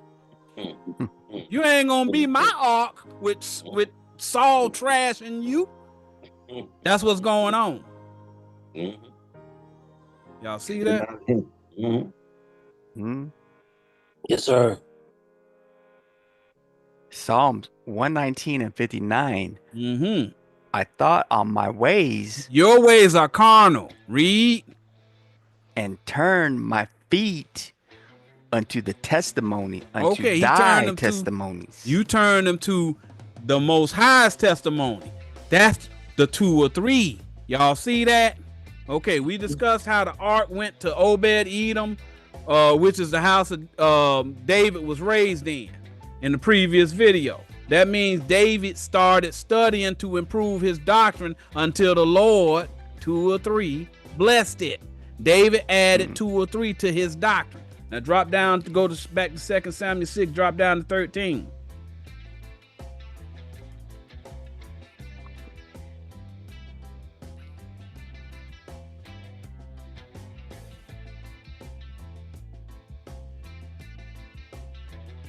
Second Samuel 6:13. Mm-hmm. And it was so that when they that bear the ark of the Lord had gone 6 paces, Mm-hmm. he sacrificed oxen and fatlings. Okay, sacrifice mean bring tithes. Tithes is questions and answers. That means that David went and asked questions and answers of the Levites about the doctrine to receive proper wisdom. He put his new doctrine on the fire to be scrutinized by the Levites. That means we had to go up in there and we had to keep studying to try and get the understanding of what this stuff actually means. All right? This is telling you how to repair your breach against the Lord. Your breach is that you are teaching carnally. That is what David was doing, and the Most High rejected his offering. That's what we was doing at first. Y'all see that? It's Yes, a sir. similitude. David came to the Most High proud. He thought that since he was popular, everyone would automatically follow him. That is the definition of being slothful. You didn't take the time to do the research to find out what the Bible meant spiritually. Here's the problem for those prophets that believe that. The people are smarter now. They are fed up with lying preachers. Many of these preachers have become popular as they rose in rank in many of these churches and camps.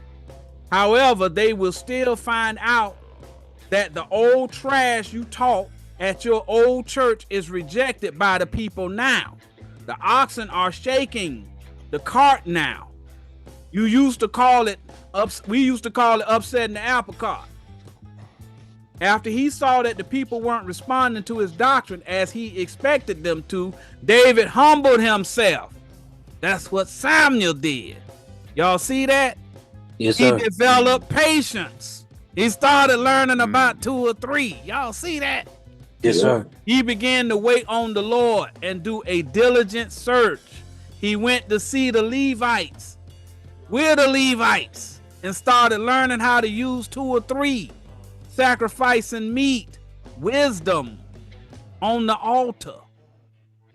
That was what everyone on this panel had to do. Okay, so now let's get to this other story. I'm hoping I can get it done. We're gonna do everything we can, guys.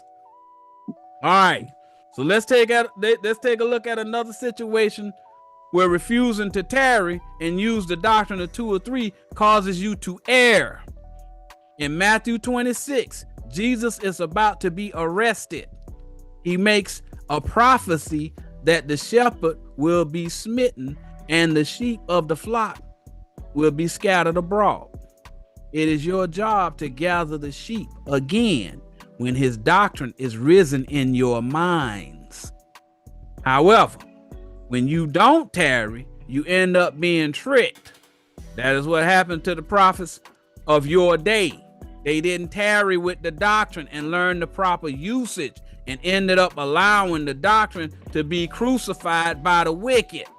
That is what happened to many of us who went into those churches and camps.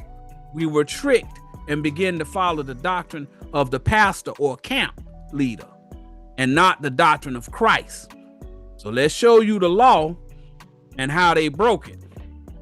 You must see the Bible as prophecy. This is happening now. This is how you receive salvation.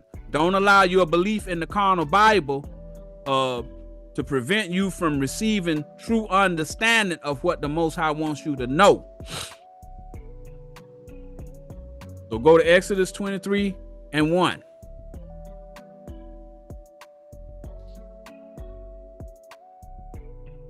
We're going down to verse 2. This is what happened to us. It's the law.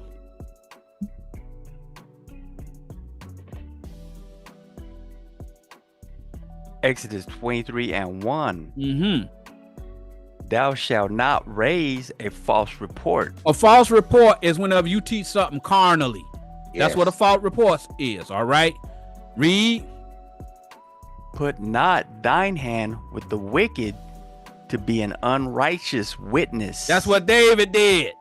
He put forth Uzzah, which was a doctrine of Abinadab that Saul had. Y'all see that? Yes. Yes. He broke that law. You be sinning and you don't even know it. Like Don't you say, know it. man, give me the mercy seat, man. I can't That's know right. all this stuff. I Right. never get in. Next verse.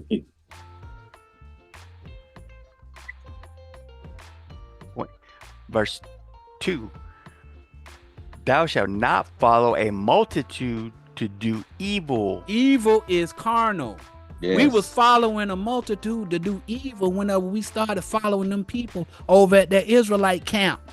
A Yeah. lot of people sitting up in there in them churches following what that pastor say. You following a multitude to do evil.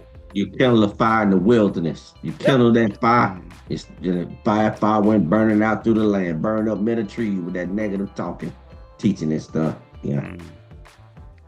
Read on. Neither shalt thou speak in a cause to decline after many, to wrest judgment. Okay, so you get up in there and you start talking carnal, teaching that carnal thing, and it's gonna wrest judgment. People gonna wrestle with what you saying. It's gonna cause confusion. Y'all see that?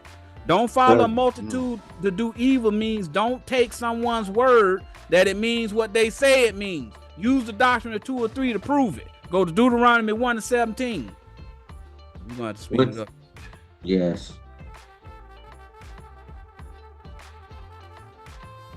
That's what happened to a lot of us, right? We Yes. followed, we trusted them people, and them people was teaching us wicked lies. And we ain't have enough wisdom to know you wasn't supposed to be following them people. Read that, Elder. Deuteronomy 1:17. Ye shall not respect persons in judgment, See there? Read.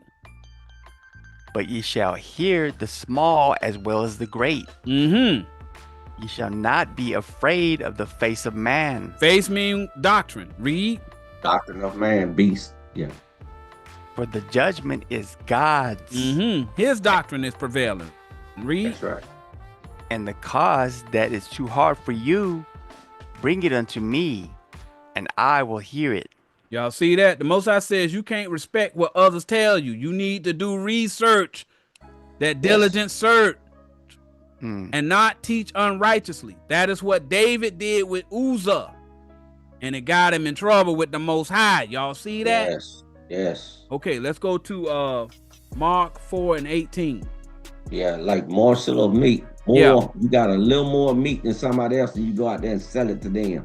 They Yeah. understand it. Just a little morsel of meat. Then you teaching that, and that's a little morsel of understanding. You'll mess up everybody. That's what it's saying. This Bible gets so deep. It's so deep. Just I take the fifth. That's what I'm talking about. 1, 2, 3, 4, fifth. Yeah.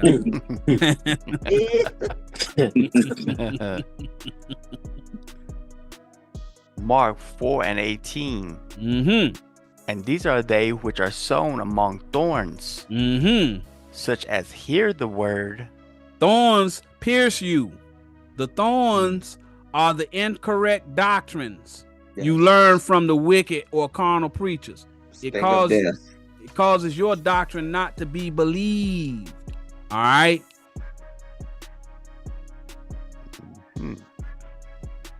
Mark said, examine yourself. Mark, know what he said? Mhm. Examine yourself. Right. Read. Verse 19. And the cares of this world This world is the carnal world. Okay. Read.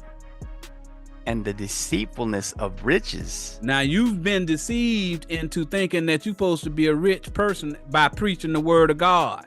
All right. That's how they entice you. Say, man, you come over here to our church, man. We get your money up.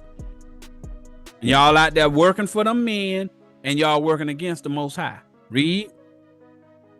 and the lusts of other things entering in Mm-hmm. choke the word, You get the word choked out of you because you too busy following a carnal belief system. Read. and it becometh unfruitful. And then you become unfruitful. They make you focus on the carnal interpretation and moving up in rank in their organization. It chokes the proper understanding of the spiritual doctrine. And you become unfruitful to the Most High. All right. So now let's see what happens when you don't tarry or be patient. Some people call it being arrogant. Let's go to Mark 2 and see a particular question. They wanted to know why the disciples didn't fast. Those of you know, then those of you have been following us know that fasting is not referring to not eating food. However, carnal people believe that's what fasting means. Jesus never taught that carnal lie. Let me give you the Cliff Notes. It means, eat means learn. That's in 1 Corinthians 3, 1 and 2. And in Sirach 15 and 3, it talks about the bread of wisdom. When you fast, you stop learning something or reject the belief in a doctrine you once believed in. Keep that in mind as we read this parable. Go to Mark 2 and 18. They're trying to figure out why them disciples ain't fasting. Mark 2:18. Mm-hmm.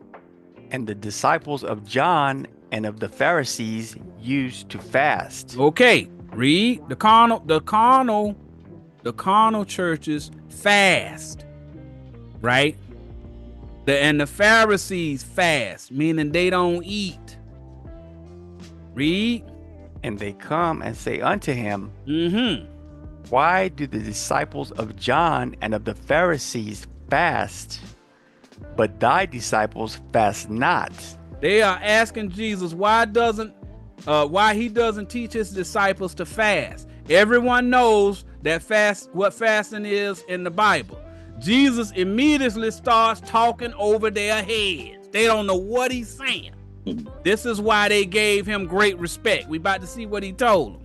Now, fast is when people carnally eat food that goes in the tummy. Right. But it's another tummy that he's about to talk about. Right. Going to the mind. Right. But this caused a problem. Verse 19. Mm-hmm. And Jesus said unto them, can the children of the bride chamber fast Mm-hmm. while the bridegroom is with them? Uh-huh. As long as they have the bridegroom with them, they cannot fast. Okay, a bride chamber is a house or a doctrine. All right.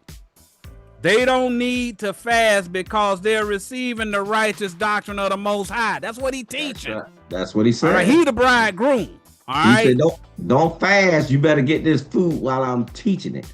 Right. Don't, If they were to fast, they would be rejecting the doctrine of the Most High that he teaches. Yes. Y'all see that? Next verse. Now he warned them. Verse 20. Mm-hmm. But the days will come Mm-hmm. when the bridegroom shall be taken away from them, Uh-huh. and then shall they fast in those days. All right, now that's a prophecy. Y'all see Yeah. that? Now The they married to days- somebody else. They Yeah. married to somebody else now. Yes. That one in that pulpit. Yes. The Uh-oh. days came where the world forgot the doctrine of the Most High. Yes. And it was overthrown by all these new doctrines that have people confused and without hope. Now, in the latter days, those days, in order to receive the doctrine of Christ, you must unlearn or fast from the carnal garbage you learned from your pastors. That's what that's telling you. All right. Next verse. Now he warned. He warned them, right? 21. Mm-hmm. No man also seweth a piece of new cloth Uh-huh. on an old garment, Uh-huh.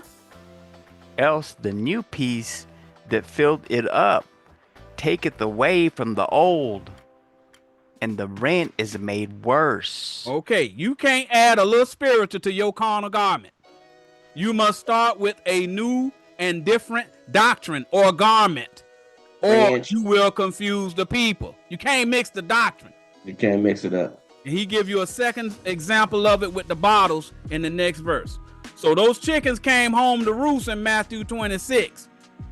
When you get arrogant, you make mistakes. You start to believe your doctrine is bulletproof. You don't study as much. You don't delve as deep to improve your wisdom.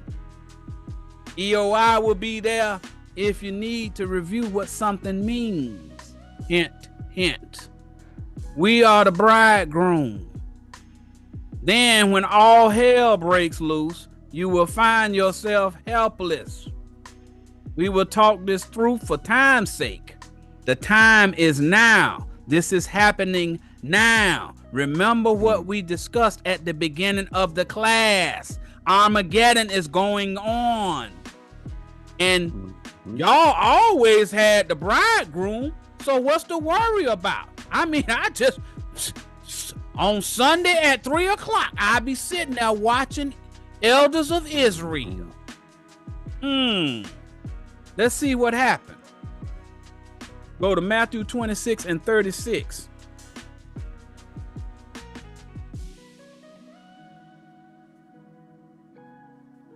We're going to try and do it quick. My, oh my. Racing against time. Yes, always, man. Yeah. It always ends up like that. It's just who we are. Yes. Matthew 26 and 36. Then cometh Jesus with them unto a place called Gethsemane. Gethsemane. Okay, so it's saying Jesus teaching a doctrine to his disciples called Gethsemane. All right.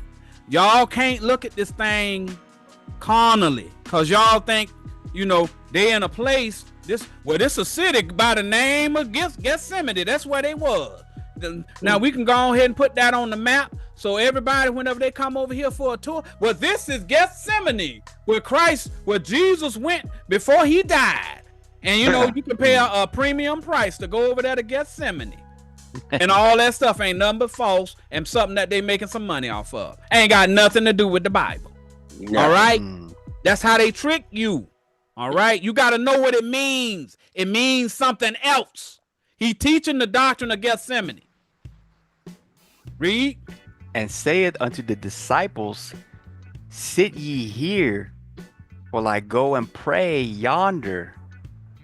He's saying, sit here while I go pray yonder, means pay attention. I'm going to teach you something spiritual and important. Yes. I am teaching you the doctrine of Gethsemane right now, as right I explain this parable. Yeah, it's gonna be spiritual, right? far away from what you think it is. Next verse.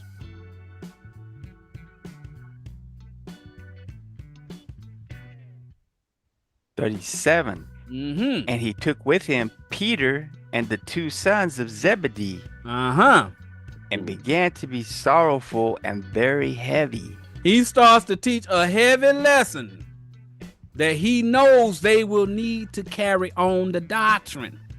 He's explaining something that they gonna need when the bridegroom ain't there. All right? Y'all gonna have to figure out who the bridegroom is. Who got the doctrine, y'all? The bridegroom is the doctrine. It's talking about elders of Israel. We trying to tell y'all something that's important. That's the doctrine of Gethsemane. It's something you need to remember, because you're gonna need it if a situation occurs where we get blocked. Y'all see what's going on? It's a prophecy, y'all, about what we dealing with right now. Y'all need to listen carefully. Next verse. 38. Then saith he unto them, my soul is exceeding sorrowful, even unto death. Tarry ye here and watch with me. Okay. He's saying, notice how he's doing the same thing we are doing. We know the end is near. We are warning everyone to become prepared. Ezekiel 3:17, he said, we are the watchmen. We are the bridegroom because we have the doctrine. That's what the watchmen are. Y'all see that? We got the spiritual doctrine. I hope this is making sense to y'all. Yes, sir. Next verse. 39. We're doing exactly the thing what a doctor do. Yes. He's giving you the doctrine. Yes. Doctrine. That will heal you. Yeah. And he went a little further and fell on his face and prayed, saying, O my Father, if it be possible, let this cup pass from me. Nevertheless, not as I will, but as thou wilt. We keep going deeper and deeper inside this Bible. Mhm. Y'all see, Elder Sam, you keep popping off with the words, right? You're going deeper and deeper. We have been doing this job for several years. Mhm. You see, by the First Fruit Fridays, we are letting some of this responsibility pass over to new leaders. Y'all see that? He passing the cup. However, He wants somebody else to get the Yes. understanding. That's what he's doing. yes. However, we will endure until the end because it's his will. Y'all see that? That's what that's explaining to y'all. Go to the next verse.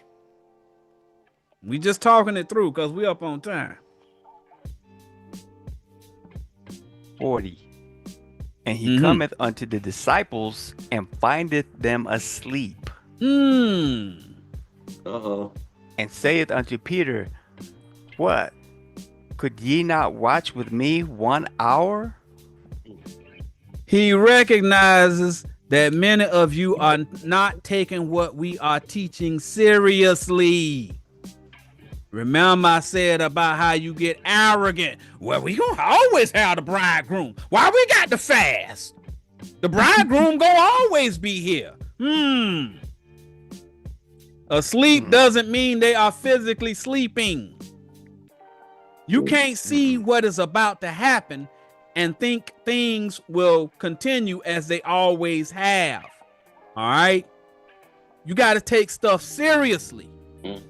Stuff is happening. Y'all just can't see it. It's it. All right? Next verse. This is a warning.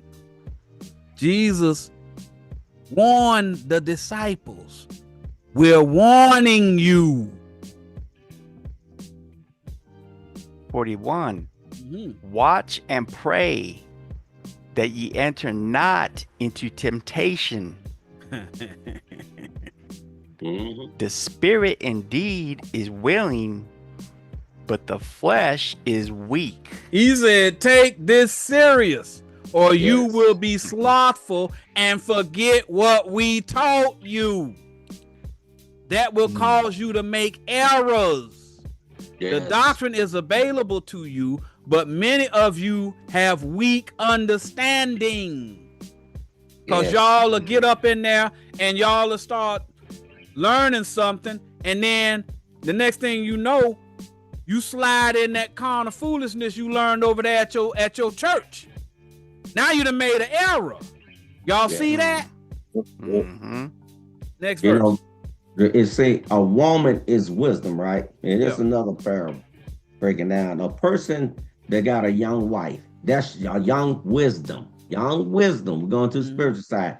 It said the aged woman should teach the young wisdom of that. The aged wisdom should teach the person possessed with that woman, young woman, wisdom. Go to the aged wisdom, and then you'll be taught. The person that possessed to Jerusalem, go to them. That's what it's saying. Yep. That's a parable. Everybody got that wisdom in them. A younger wife, so look for somebody got that age wisdom. Back at the elder. Read that, Elder. 42. He went away again the second time Second time. and prayed, saying, O my Father, if this cup may not pass away from me, except I drink it, thy will be done. We keep emphasizing that the time is short. We are committed to seeing it through to the end. We have no control over the places you go to get this show. You need to consider what happens if someone decides to shut it down. Elder Lex is not sleeping. The other elders who have made arrangements to teach on Friday are not sleeping. Jesus is speaking to the disciples who are sleeping. All right. Next verse.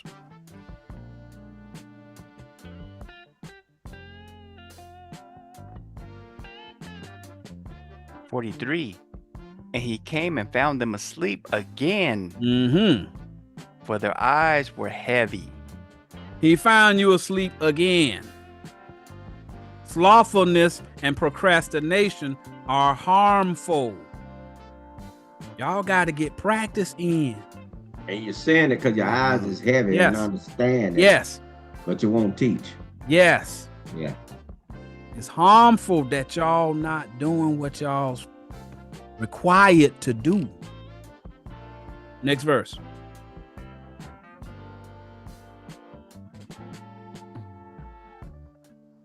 "44. Mm-hmm. And he left them Mm-hmm. and went away again and prayed the third time, saying the same words." See there? We continue to warn you that things are changing and that your access to the truth might be in jeopardy. Elder Samuel keeps talking about the preparation he is making. He keep telling you about how they are sending. We keep telling you about how they sending top cyber attacks against us every week.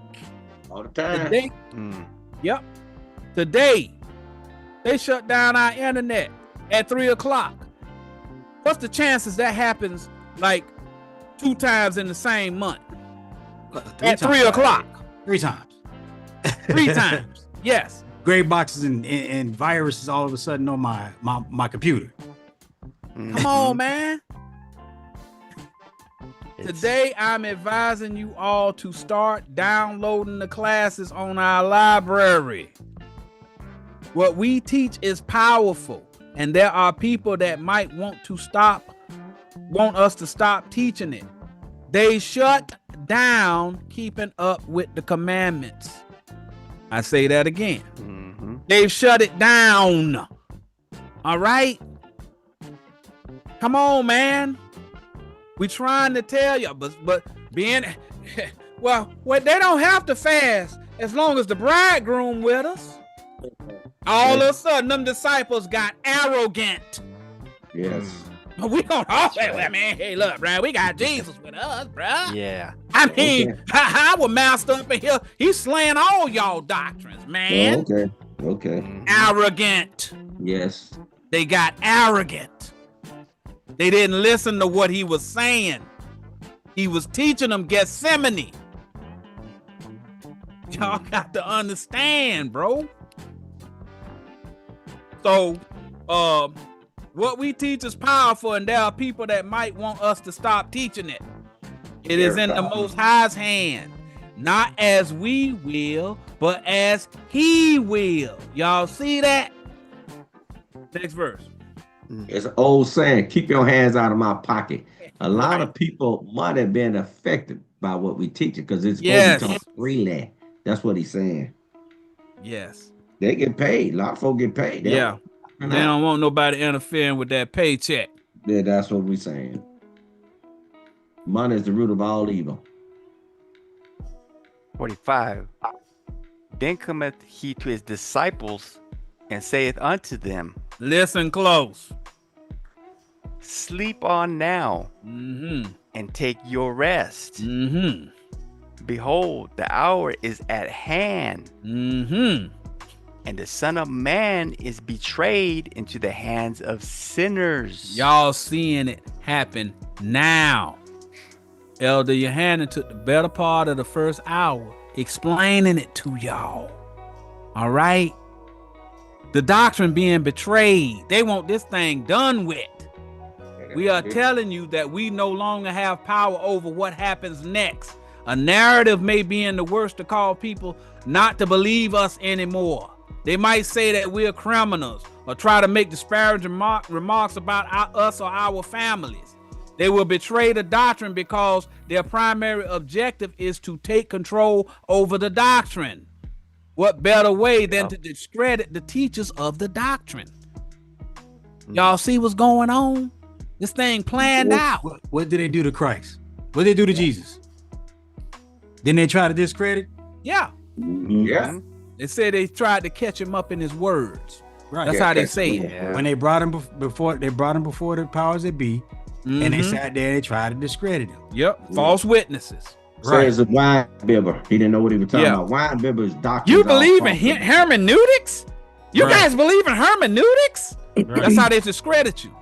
Yes. At least they try. Yeah. Now come And on then back they'll over here so we can go on ahead and give you some of that old time religion. Give me that old time religion. Yeah. Yeah. That's how they do it, y'all. We'll debate anybody. Anybody. Next verse.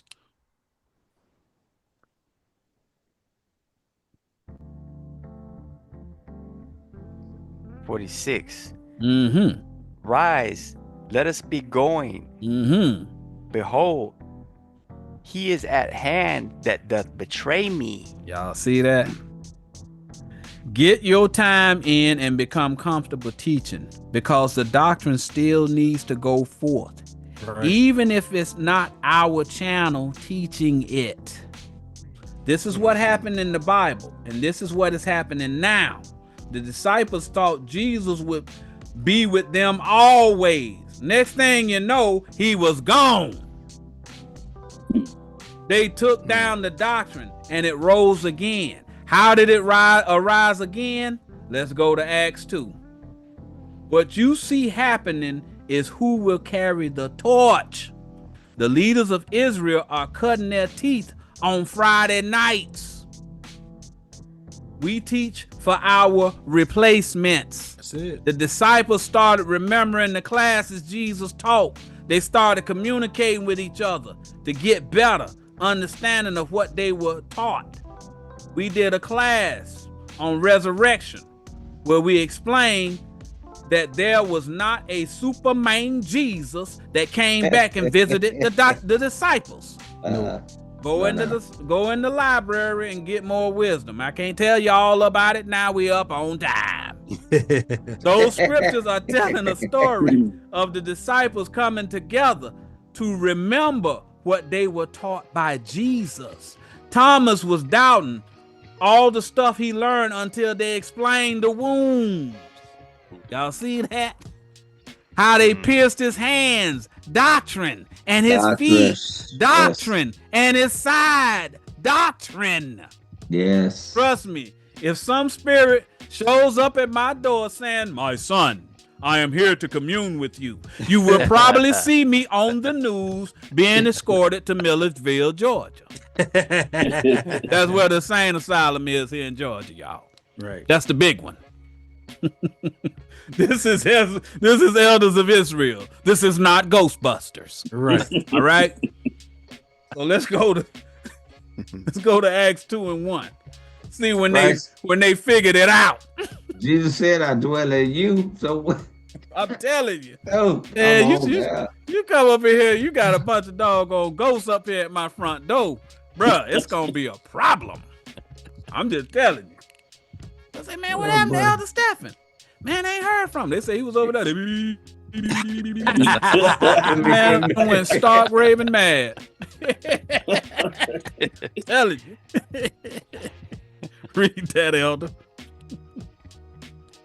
Acts 2:1. Mm-hmm. And when the day of Pentecost was fully come, Mm-hmm. they were all with one accord in one place. When you have 7 Sabbaths and all the elders are on one accord in wisdom of the doctrine, that's what Pentecost is. All right? 7 Sabbaths. All y'all done came together. Everybody know what's happening. Y'all done put all of y'all, the stuff you learned from Christ, y'all done put it together. This what's gonna happen to y'all if these folks take this channel away. Y'all see what's going? He telling you what's gonna happen. All right, you just gotta listen and prepare yourself. Verse 2. Verse 2. And suddenly there came a sound from heaven as of a rushing mighty wind. And it filled all the house where they were sitting. Everyone is going to know this congregation. Your knowledge will be the prevailing doctrine. Y'all gonna be filled with the understanding of the doctrine. All right, ain't gonna be no you sitting up in there and you got a what they call a dust devil in the middle of your living room. That ain't what they're talking about. All right, ain't talking about that. Y'all gonna be filled with Ephesians 4:14. Y'all gonna be filled with the wind. That's the doctrine. Y'all gonna have to work together in order to keep the doctrine going and keep that fire lit. That's a commandment. Next verse.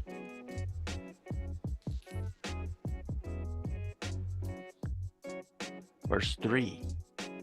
And there appeared unto them cloven tongues. Cloven means divided. Y'all gonna know how to rightly divide. Y'all see that? Read. Like as of fire. Fire is the word, the spiritual word. Water is the carnal. Fire is the spiritual. We did a class called Water and Fire or something like that. And it explained it to you. If y'all get the chance, go over there in the library, find it. All right. Put fire and water in the search engine. It'll come up. Read. And it sat upon each of them. All of y'all gonna have this word. Word. I'm telling you. Everybody gonna know it. They gonna know who you are. I don't know how they gonna know, but they gonna know who you are. They gonna know. They're gonna say, wait a minute. They had this guy up in there, man, Cortez or something like that, man. Oh, he was only on one show, man. Then the next thing you know, you trying to pay for your gas, man. Hey, Cortez. Hey, man.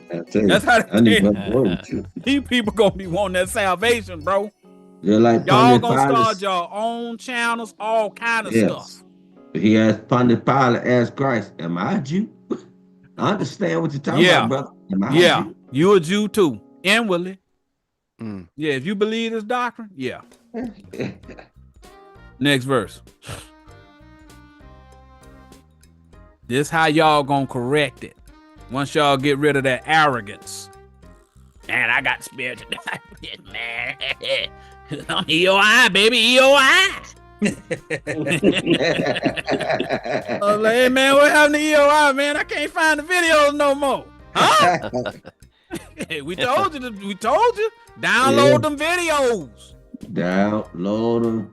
I'm telling you, bro. Y'all, literally, on one of them things, that thing said, when Elder Yohanan queried that AI, that thing said, oh, y'all blocked. Yep. Literally. They say, oh, that means y'all blocked. Yep. That mean when y'all looking, now we sitting up in here looking at the analytics. All these thousands upon thousands of impressions that we getting. And them folks say, oh, you had 200 people. You had 300 people watch y'all. It literally said Friday we had 0 views. Yes, I forgot about that. Yes, 0. We had 0 views. And here come this guy for the month. For the month, yeah. Come on, bro. And here we got this guy, Elder Lex came and talked. Nobody don't know him from a can of paint. That man got 100 views. They don't know him from a can of paint. He got 100 views that night. Oh, come on, man. But if you look at the analytics, it shows straight down to the bottom. Come on, bro. 0. Right. 0. Come on, y'all. Y'all better get ready. I'm telling you, don't be arrogant. You ain't got to fast. Fast for what? We got the bridegroom, bruh. We got the doctrine. All right. Read that, Elder. This internet goes down. Tell it. Cell phone don't work no more. Yeah. Yeah, exactly. Meddling kids. Yeah. Go ahead. Verse 4. And they were all filled with the Holy Ghost. And began to speak with other tongues. As the Spirit gave them utterance. All of you will have the spiritual doctrine and be able to interpret the Bible and translate the word. That's what's going to happen. Next verse. Yes.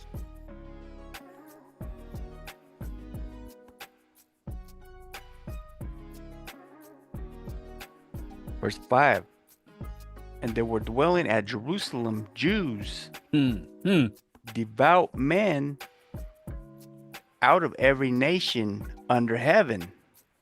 All right. So then you will begin to teach the inward Jews of every nation or religious belief. That's what that's talking about. If y'all want to know if every nation can get it, go back and watch the class by Elder Lex. Yes. Yeah. Right. Elder Lex did it.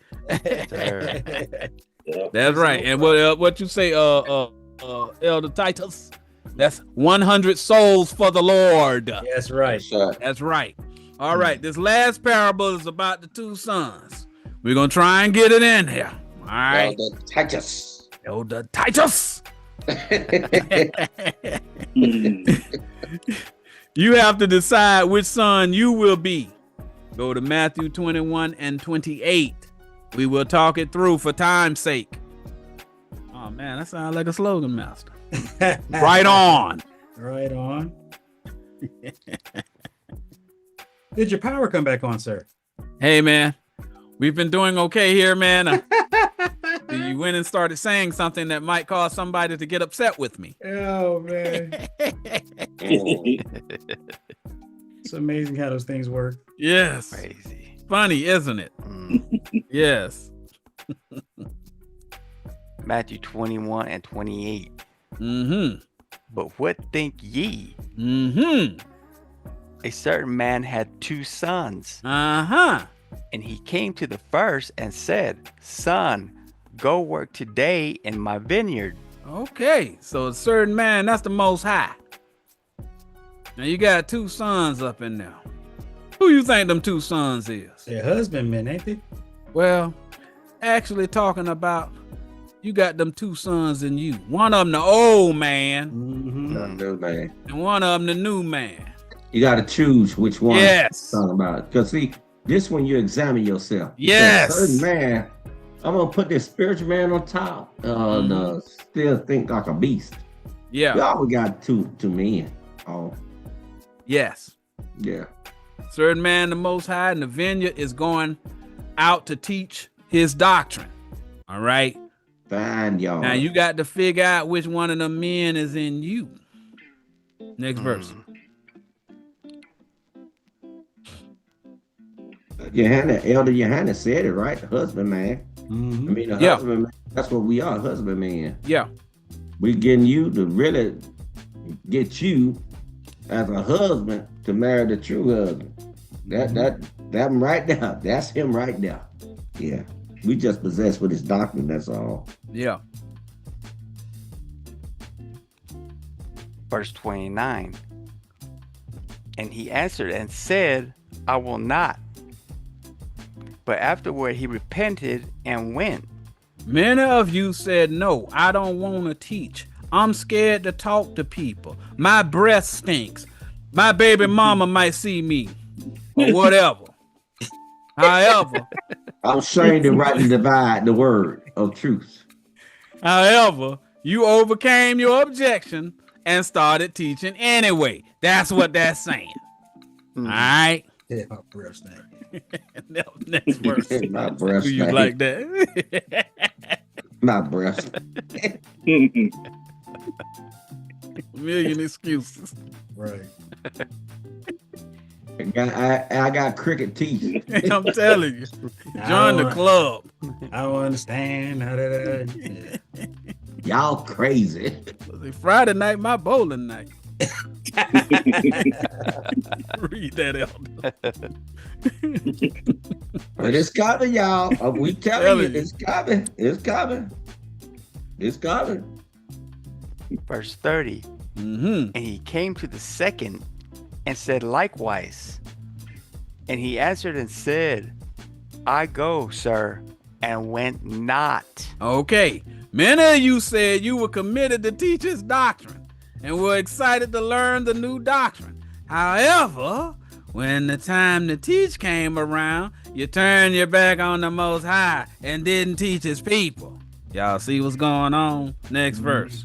I've had people tell me, and this is a true story, man, I wouldn't teach them. I said, brother, it's an honor to do things for God. Yes. You're talking about, man, that's the most honorable thing you can do. When God tell you to teach, that's the most honorable thing. It's priceless. Yes. I said, God, I do it just because you said it. You ain't got to give me no money. You take care of you did everything. Yeah. What else you need to do? You just ask a person to do this one thing for me. Jacob in Yes. Israel. Would you do Yes. this for me? No. Okay, well, all right. Well, the world gonna blow up then because of you. Right. Exactly. And when it's all over with, Yes. I'ma see about you. Yeah. Buddy, Right. buddy. So buddy. we holler. Yeah, he said he want his money. God said Amen. he want his money. See, that house is rented that you got. Believe it or Yes. not. These vessels that we in, he said it's rented. Yes. Okay. You want his rent. I told you, Yes. you made an oath. That's Believe right. it or not, you made an oath. That's Yes. why Yes. Money. you were predestined, because you made an oath, but you don't Yes. realize you did it. He said he gonna sue you. Look it up in the Bible. He said, I'm gonna sue you. I'm gonna take dude. You know what said he he- gonna take, making it full. That's soul.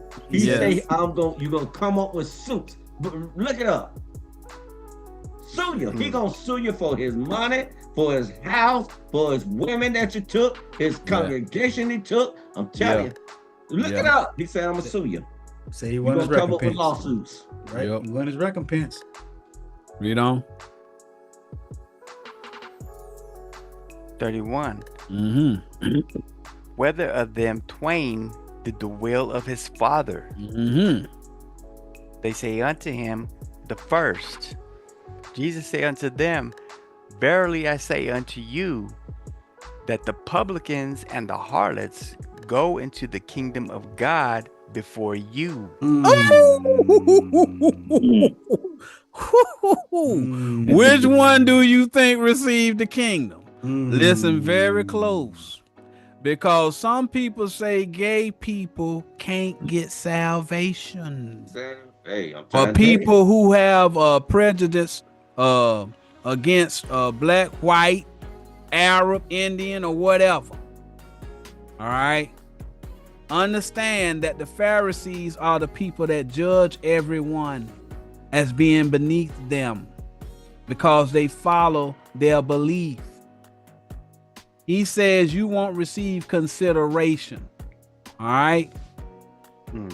People who you have prejudice against, black, white, Asian, Arab, Indian, or whatever, that means you the ones who judging them because you got prejudice against them. He gay. Man, ain't having no gay people around me. That man transgender. And hey, look, bro, I don't like the Mexicans. Hey, man, some of them real nice and all that. I don't like the Mexicans, though. They need to run them up out of this place. Them Haitian, your time is up. Get them out of here. Get them out of here. Get them out of here. I'm on the Trump train. Get them out of here. Yeah, all that prejudice.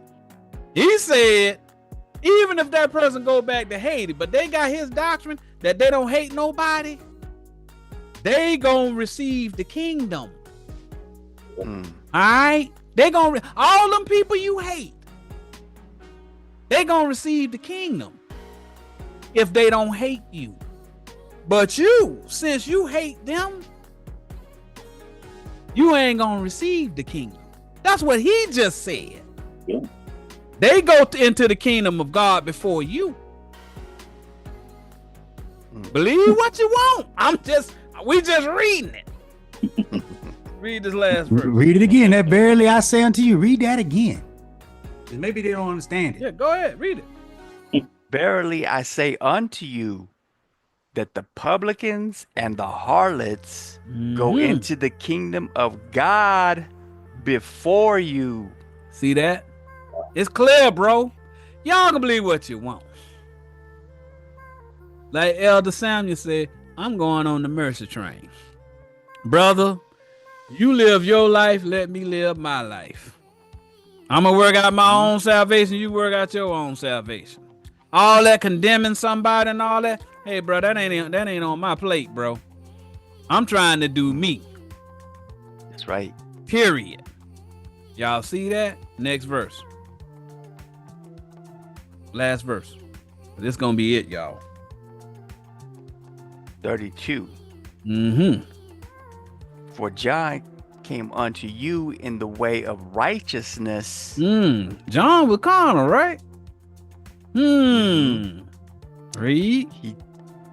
He just maybe didn't hate nobody. And ye believed him not. That's the thing. They carnal, but they don't hate nobody. But you still holding against them something that ain't got nothing to do with you. That ain't your business.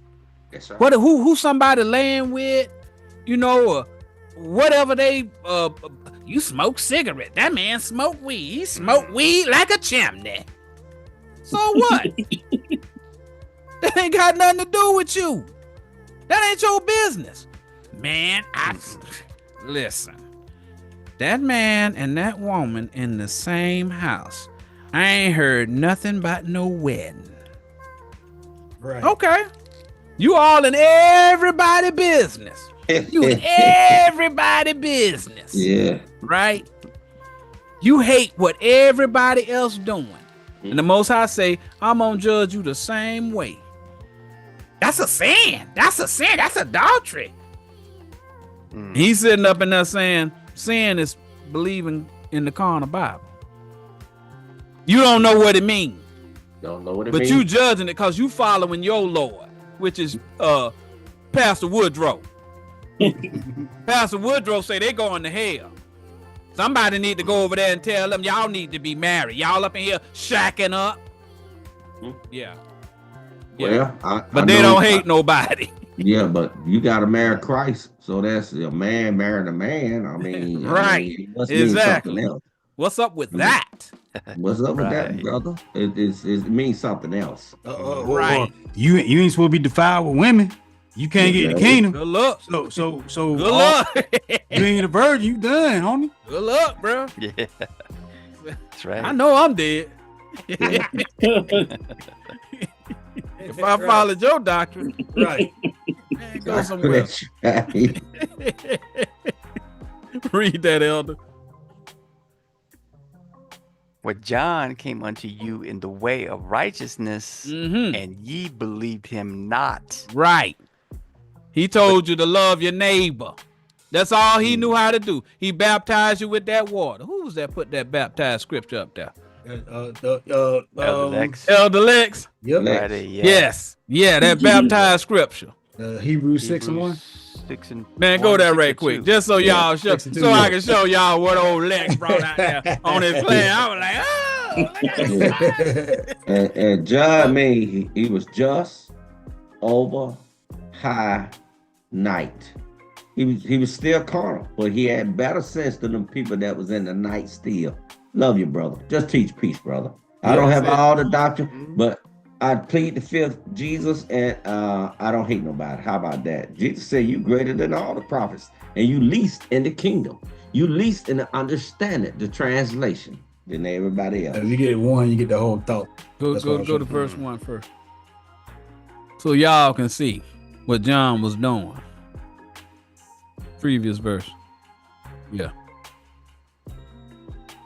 Hebrews 6 and 1. Therefore, leaving the principles of the doctrine of Christ, let us go on unto perfection. Perfection. What's perfection? Read. Not laying again the foundation of repentance from dead works. Repentance from carnal works. Believing in that carnal foolishness. Read. Jesus. And of faith toward God. Next verse. See what this baptism talking about. Verse 2. Of the doctrine of baptisms. Of the what? The doctrine of baptisms. Baptism is a doctrine, y'all. It ain't talking about dipping in no water. Yeah. That ain't what baptism talking about. Oh, I know. Not the water they thinking about. No. Stephanie, it's a different water. It's a spiritual understanding water. Right. That's why we say we separate the seas right then. Yep. We split the sea. He just split the sea right there. Y'all sitting up in there thinking it's talking about some man putting you in a pool of water and he dipping your head backward in that water. But Hebrews saying that baptisms is a doctrine. Yeah, what it says. Y'all see that? Mm-hmm. Doctrine of water. Water is the carnal understanding of love your neighbor, y'all. That's what that's talking about. 2 Ezra 6:48 is the dumb water, the carnal interpretation. Yeah. Yeah, 2 Ezra 6:48. You got another spiritual water, Deuteronomy 32:2. That's God rain dropping on you. Yeah. It's So different Elder water. Lex came with that on Friday night. Yeah. I was like, look at that, boy. Baptism is a doctrine? Oh, look out. He give his gifts to whoever he want to. That's right. what So it go is. back to where we was. That's right. Just so y'all know. Back to Don't hate. Matthew 21. Don't hate. He'll give Y'all it to can you. believe y'all can believe whoever y'all want. Again, we keep showing it to you. They keep saying hermeneutics, and you sitting up in there. I think Elder Sharon was telling us about how if them kids at that Catholic church get that baptism as a baby, somebody paying some significant fees. Am I wrong, Elder Sharon? Oh, you're not. And you have to go, first of all, to do that baptism in the Catholic is you have to take like classes with the parents and the godparents, so you know what you're gonna be doing religion wise, what are you signing for, and blah blah blah. But that class costs, and for you to have the baptism by yourself, like the church for yourself for that celebration, it costs a lot. Or you can have community baptism that it will cost you as well. And you'll have to go to the ministry. But it will cost you less. Like, I don't remember how, because I did it because my grandma asked me for my kid. And I think we paid like in that time like 4,000 pesos, like $200. Wow. Just to get the baptism. And we have to research, and because some other churches cost a lot of money, and that's how it goes. But that's the bigger everything. the church, the bigger the baptism. Yeah, that's for everything. It's not only baptism. Yep. I mean for all the celebrations, it costs. Even just to have when my mom passed, even for her to be mentioned, just her name mentioned in the deceased sermon, you have to pay. Wow. Hey man, y'all can believe whatever you want, right? We just showed you that baptism was a doctrine. Thank you so much. Because I know in order to have that baptism, you probably ain't gonna go up in there with your old work clothes. You probably gonna end up having to buy something. Right. I bet you if you want to buy a special garment for your baby to be baptized, they probably sell you that garment too. There's a lot of different ways they can nickel and dime you out that money, right? Again, that is why we're being attacked. Right? Money. You're messing up. What'd you say, Samuel? Get your hand out my pocket. Get your hand out my pocket. That's doctrine in everybody's pocket. Yeah. Doctrine in their pocket, man. Yeah. But read this. This is going to be the last precept I got. For John came unto you in the way of righteousness, and you believed him not. But the publicans and the harlots believed him. The publicans and the harlots, the gay people, all of the people who you all have cast away, because they don't follow what Pastor Johnson said, or the friar, or the father over here at the padre. Well, y'all didn't follow him. So we gonna cast all of y'all out as sinners, and all of us are righteous, right? John told them, don't hate nobody. He said, love your neighbor. The publicans and the harlots believed him. So all of them people that y'all done cast out, them gay people, the people who they not married but they stand in the same house. You know, well, this guy over here, he just got through polishing off a pork chop. You know what I'm saying? Them people that y'all, ain't no way the Most High gonna put you in the kingdom. You still got the frauders on your breath. You know, all of that. I grew up in a place called Pool Creek. I don't care where it is in the city of Atlanta. Them boys over in Pool Creek, you ask anybody, Tommyville, Heights, Little Vietnam. It's called one place, Little Vietnam, and this Pool Creek was the roughest one. Cobb Home, Perry Homes, you name it. Let me tell you something. But when this Bible came out, them boys respect this Bible. I'm talking about some bad boys. They respect this Bible. I'm talking about to the T. They were scared. I'm telling you. But over there, man, they IUIC, they don't respect this Bible. No. They just talk. They don't respect this Bible. I'm serious. I'm talking about these boys were the baddest of the bad. But when you start talking about the Bible, man, I tell you, man, I gotta go home, man. My grandma. Exactly. They still respect the Bible back then. I don't know how they are now. But back then, when Big Mama talked or something like that about that Bible, dude, let me tell you, everything was straight in. But now, I don't know how it is. But over there, they really don't respect that Bible, man. But go ahead, Elder. So what he was saying, what he was saying, what Jesus is saying, them people believed what John said. John said, love your neighbor and you're going to be able to get the kingdom of heaven, even if you ain't perfect. But the people who was holier than thou, them people said, you got to do what my pastor said. Yes. And what Jesus said, he said that they gonna get in the kingdom before you, meaning you ain't getting in because you hate your neighbor. But read on, Elder. And ye, when ye had seen it, repented not afterward, that ye might believe him. So you still following your lying pastor who told you was better than your brother. And the Most High gonna sit there, he gonna look at you and he gonna say, depart from me, because you hated your brother. How you gonna say you love me and you hate your brother? It ain't gonna work. So that's all I have for today. I hope it was edifying. It was. I hope it causes you to think about what your job is.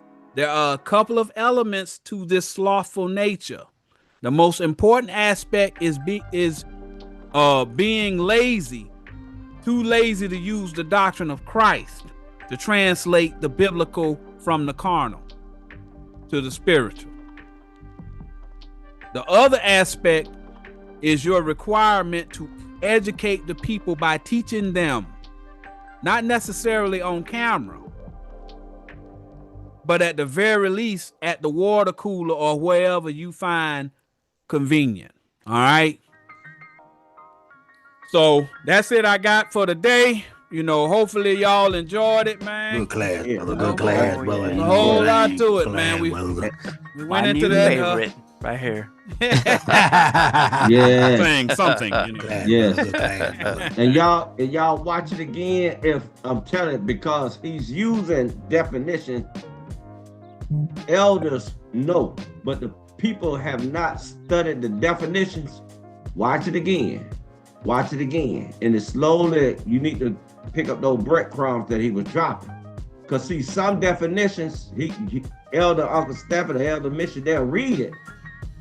But they be actual breadcrumbs that have definitions of it. So you have to look at the video again, because that's what I do. In some videos I play over, that's my wife. I wish somebody could ask my wife. Over and over and over, I watch them videos over and over. Then I get the understanding. That's how I remember precepts. You have to repeat. You talk to yourself. You got a body. Everybody talk to themselves. Everybody. If you're not talking to yourself, by now you're crazy. I'm telling you. He said, if you're not talking to yourself, you're crazy. Yeah, if you're not talking to yourself, you have two bodies. You have two bodies all the time. But go back over through the precepts and go back through this class, because this is a very advanced class. I'm telling you, it's very advanced. So watch it again. All praises to the Most High. Yes, sir. And again. All praise. And again, y'all, we need to go ahead and get your names for the date that y'all gonna do y'all thing. You know, we gonna draw them straws tomorrow. See who teaching next. I know somebody that said they wanted to go ahead and put theirs in there. Yeah, I got 2 already hit me up. So yeah, so it is what it is. We flip a coin something. You know what I'm saying? To see who And next. they don't have to be deep. They don't no, have to be deep. I got nothing. They don't have No, to be deep. they already told me they chomping at the bits. Hey man, So I got 2 that already. hey man, you know what it is, bro. Hit me up and they thumbnail ideas. No, okay. Hey man, you know what it is, bro. Hey, y'all sitting over there He on said- the sideline. he These said, folks "Let up me here out." saying, let me get it. Let me get it. They said, let me out. Listen, I'm a chicken hawk. And I'm about to get me a chicken. All right. That's right. That's right. The boy gonna get up there. The folk gonna get up in. It ain't just men, y'all. No. I'm just telling y'all. Nope. Now don't they again. Y'all heard what Jesus said. All right. Shouts out to Frank Newsom. Hey. But y'all heard what Jesus said. Don't get so arrogant that you think you gonna always have access. The time gonna come where he gonna say, you're up. Mm-hmm. Well, where's your hand in that? I thought no, you can't do it. You can't do it. I'm gonna need you to go on ahead and step in. But wait a minute. What? I haven't practiced. Hey, 34 dive on 2. That's right. No, that's on my hole. Yeah. You're in. The play on you, baby. That's right. But seriously, Better make it happen. if you say in the spiritual interpretation, this thing is so powerful. Yes. Right now, Michael is fighting Satan. Yes. Right in front of y'all eyes. If you see this spiritual interpretation, you're part of the body of Mike. You got the voice. You got the Mike. Heal. You can use the mic to heal people. Mm-hmm. You're part of Michael. Michael is a congregation of people that's fighting Satan, satanic people. You see that? Mike, heal. You got the doctor to heal the people. You're part of that body. And I have the precepts. I have many precepts to break down who you are. If you see this spiritual interpretation, you're part of the body of Michael. Michael is a doctrine of group of people that got the mic that can teach on the behalf of the Most High what he's saying. That's how you got slated Satan, with the words. You see that? I hope y'all understand what I'm saying. Yeah, Yes, we sir. understand Yes. it perfect. We got the medicine to heal them. What you gonna do with it? All praise to the Yes, Most High. All praise to the Most Oh, High. praise the Most High. Praise. We want to take the time to thank all the elders that was able to make it. We want to welcome Elder Cortez. You know what I'm saying? Yes, sir. You ain't the only one that's gonna show up. You know. Oh, I seen we had one new person. Hold on, let me see. Hold on. Let me look. I just saw them earlier. They posted. Tracy Ketron. All 913. praise. Yeah. All praise. Hey, shalom, Welcome. shalom. Shalom. Shalom. Shalom. That was the Elder. only one you saw? Yeah, I seen that came in. They posted scriptures in there. Okay. Put their scriptures in. All praises. Okay. All praises to the Most High. You know what I'm saying? Again, we can't do this thing without everybody else, man. this is a congregation. All right. Everybody got to do their part. Craft this, not that. Yep. Craft this, not Craft this, not that. That's right. Yeah. I'm trying to tell you, man. We really thank y'all, man, and you guys inspire us. But again, I'm trying to tell y'all something. I'm just trying to tell you. Yes, sir. Real. All right. It's real now. People trying to put this doctrine away. All right. But y'all got to know what to do if we end up taking a little vacation. So but we gonna keep fighting, y'all, and y'all keep praying for us. Y'all know we got y'all in our prayers. Yes. Have us in yours. Yes, sir. But if nobody has anything else, we're gonna see if we can't go on ahead and transition. All right. Without any gray boxes. Oh man, I tell you, man. Hey, I look at need to that. do. Oh, look at it. Oh, what? Yeah, Misha, what? No, that ain't Misha. That's me. Oh, that's you done took back. We're Okay. back in the game. Yeah. All right, must have did a little reboot. Nothing wrong with that, sir. But if nobody has anything else, we're gonna bid you all a shalom. Love each and every one of you elders. I really Love do. y'all, man. Oh, yeah. Have a good week, y'all.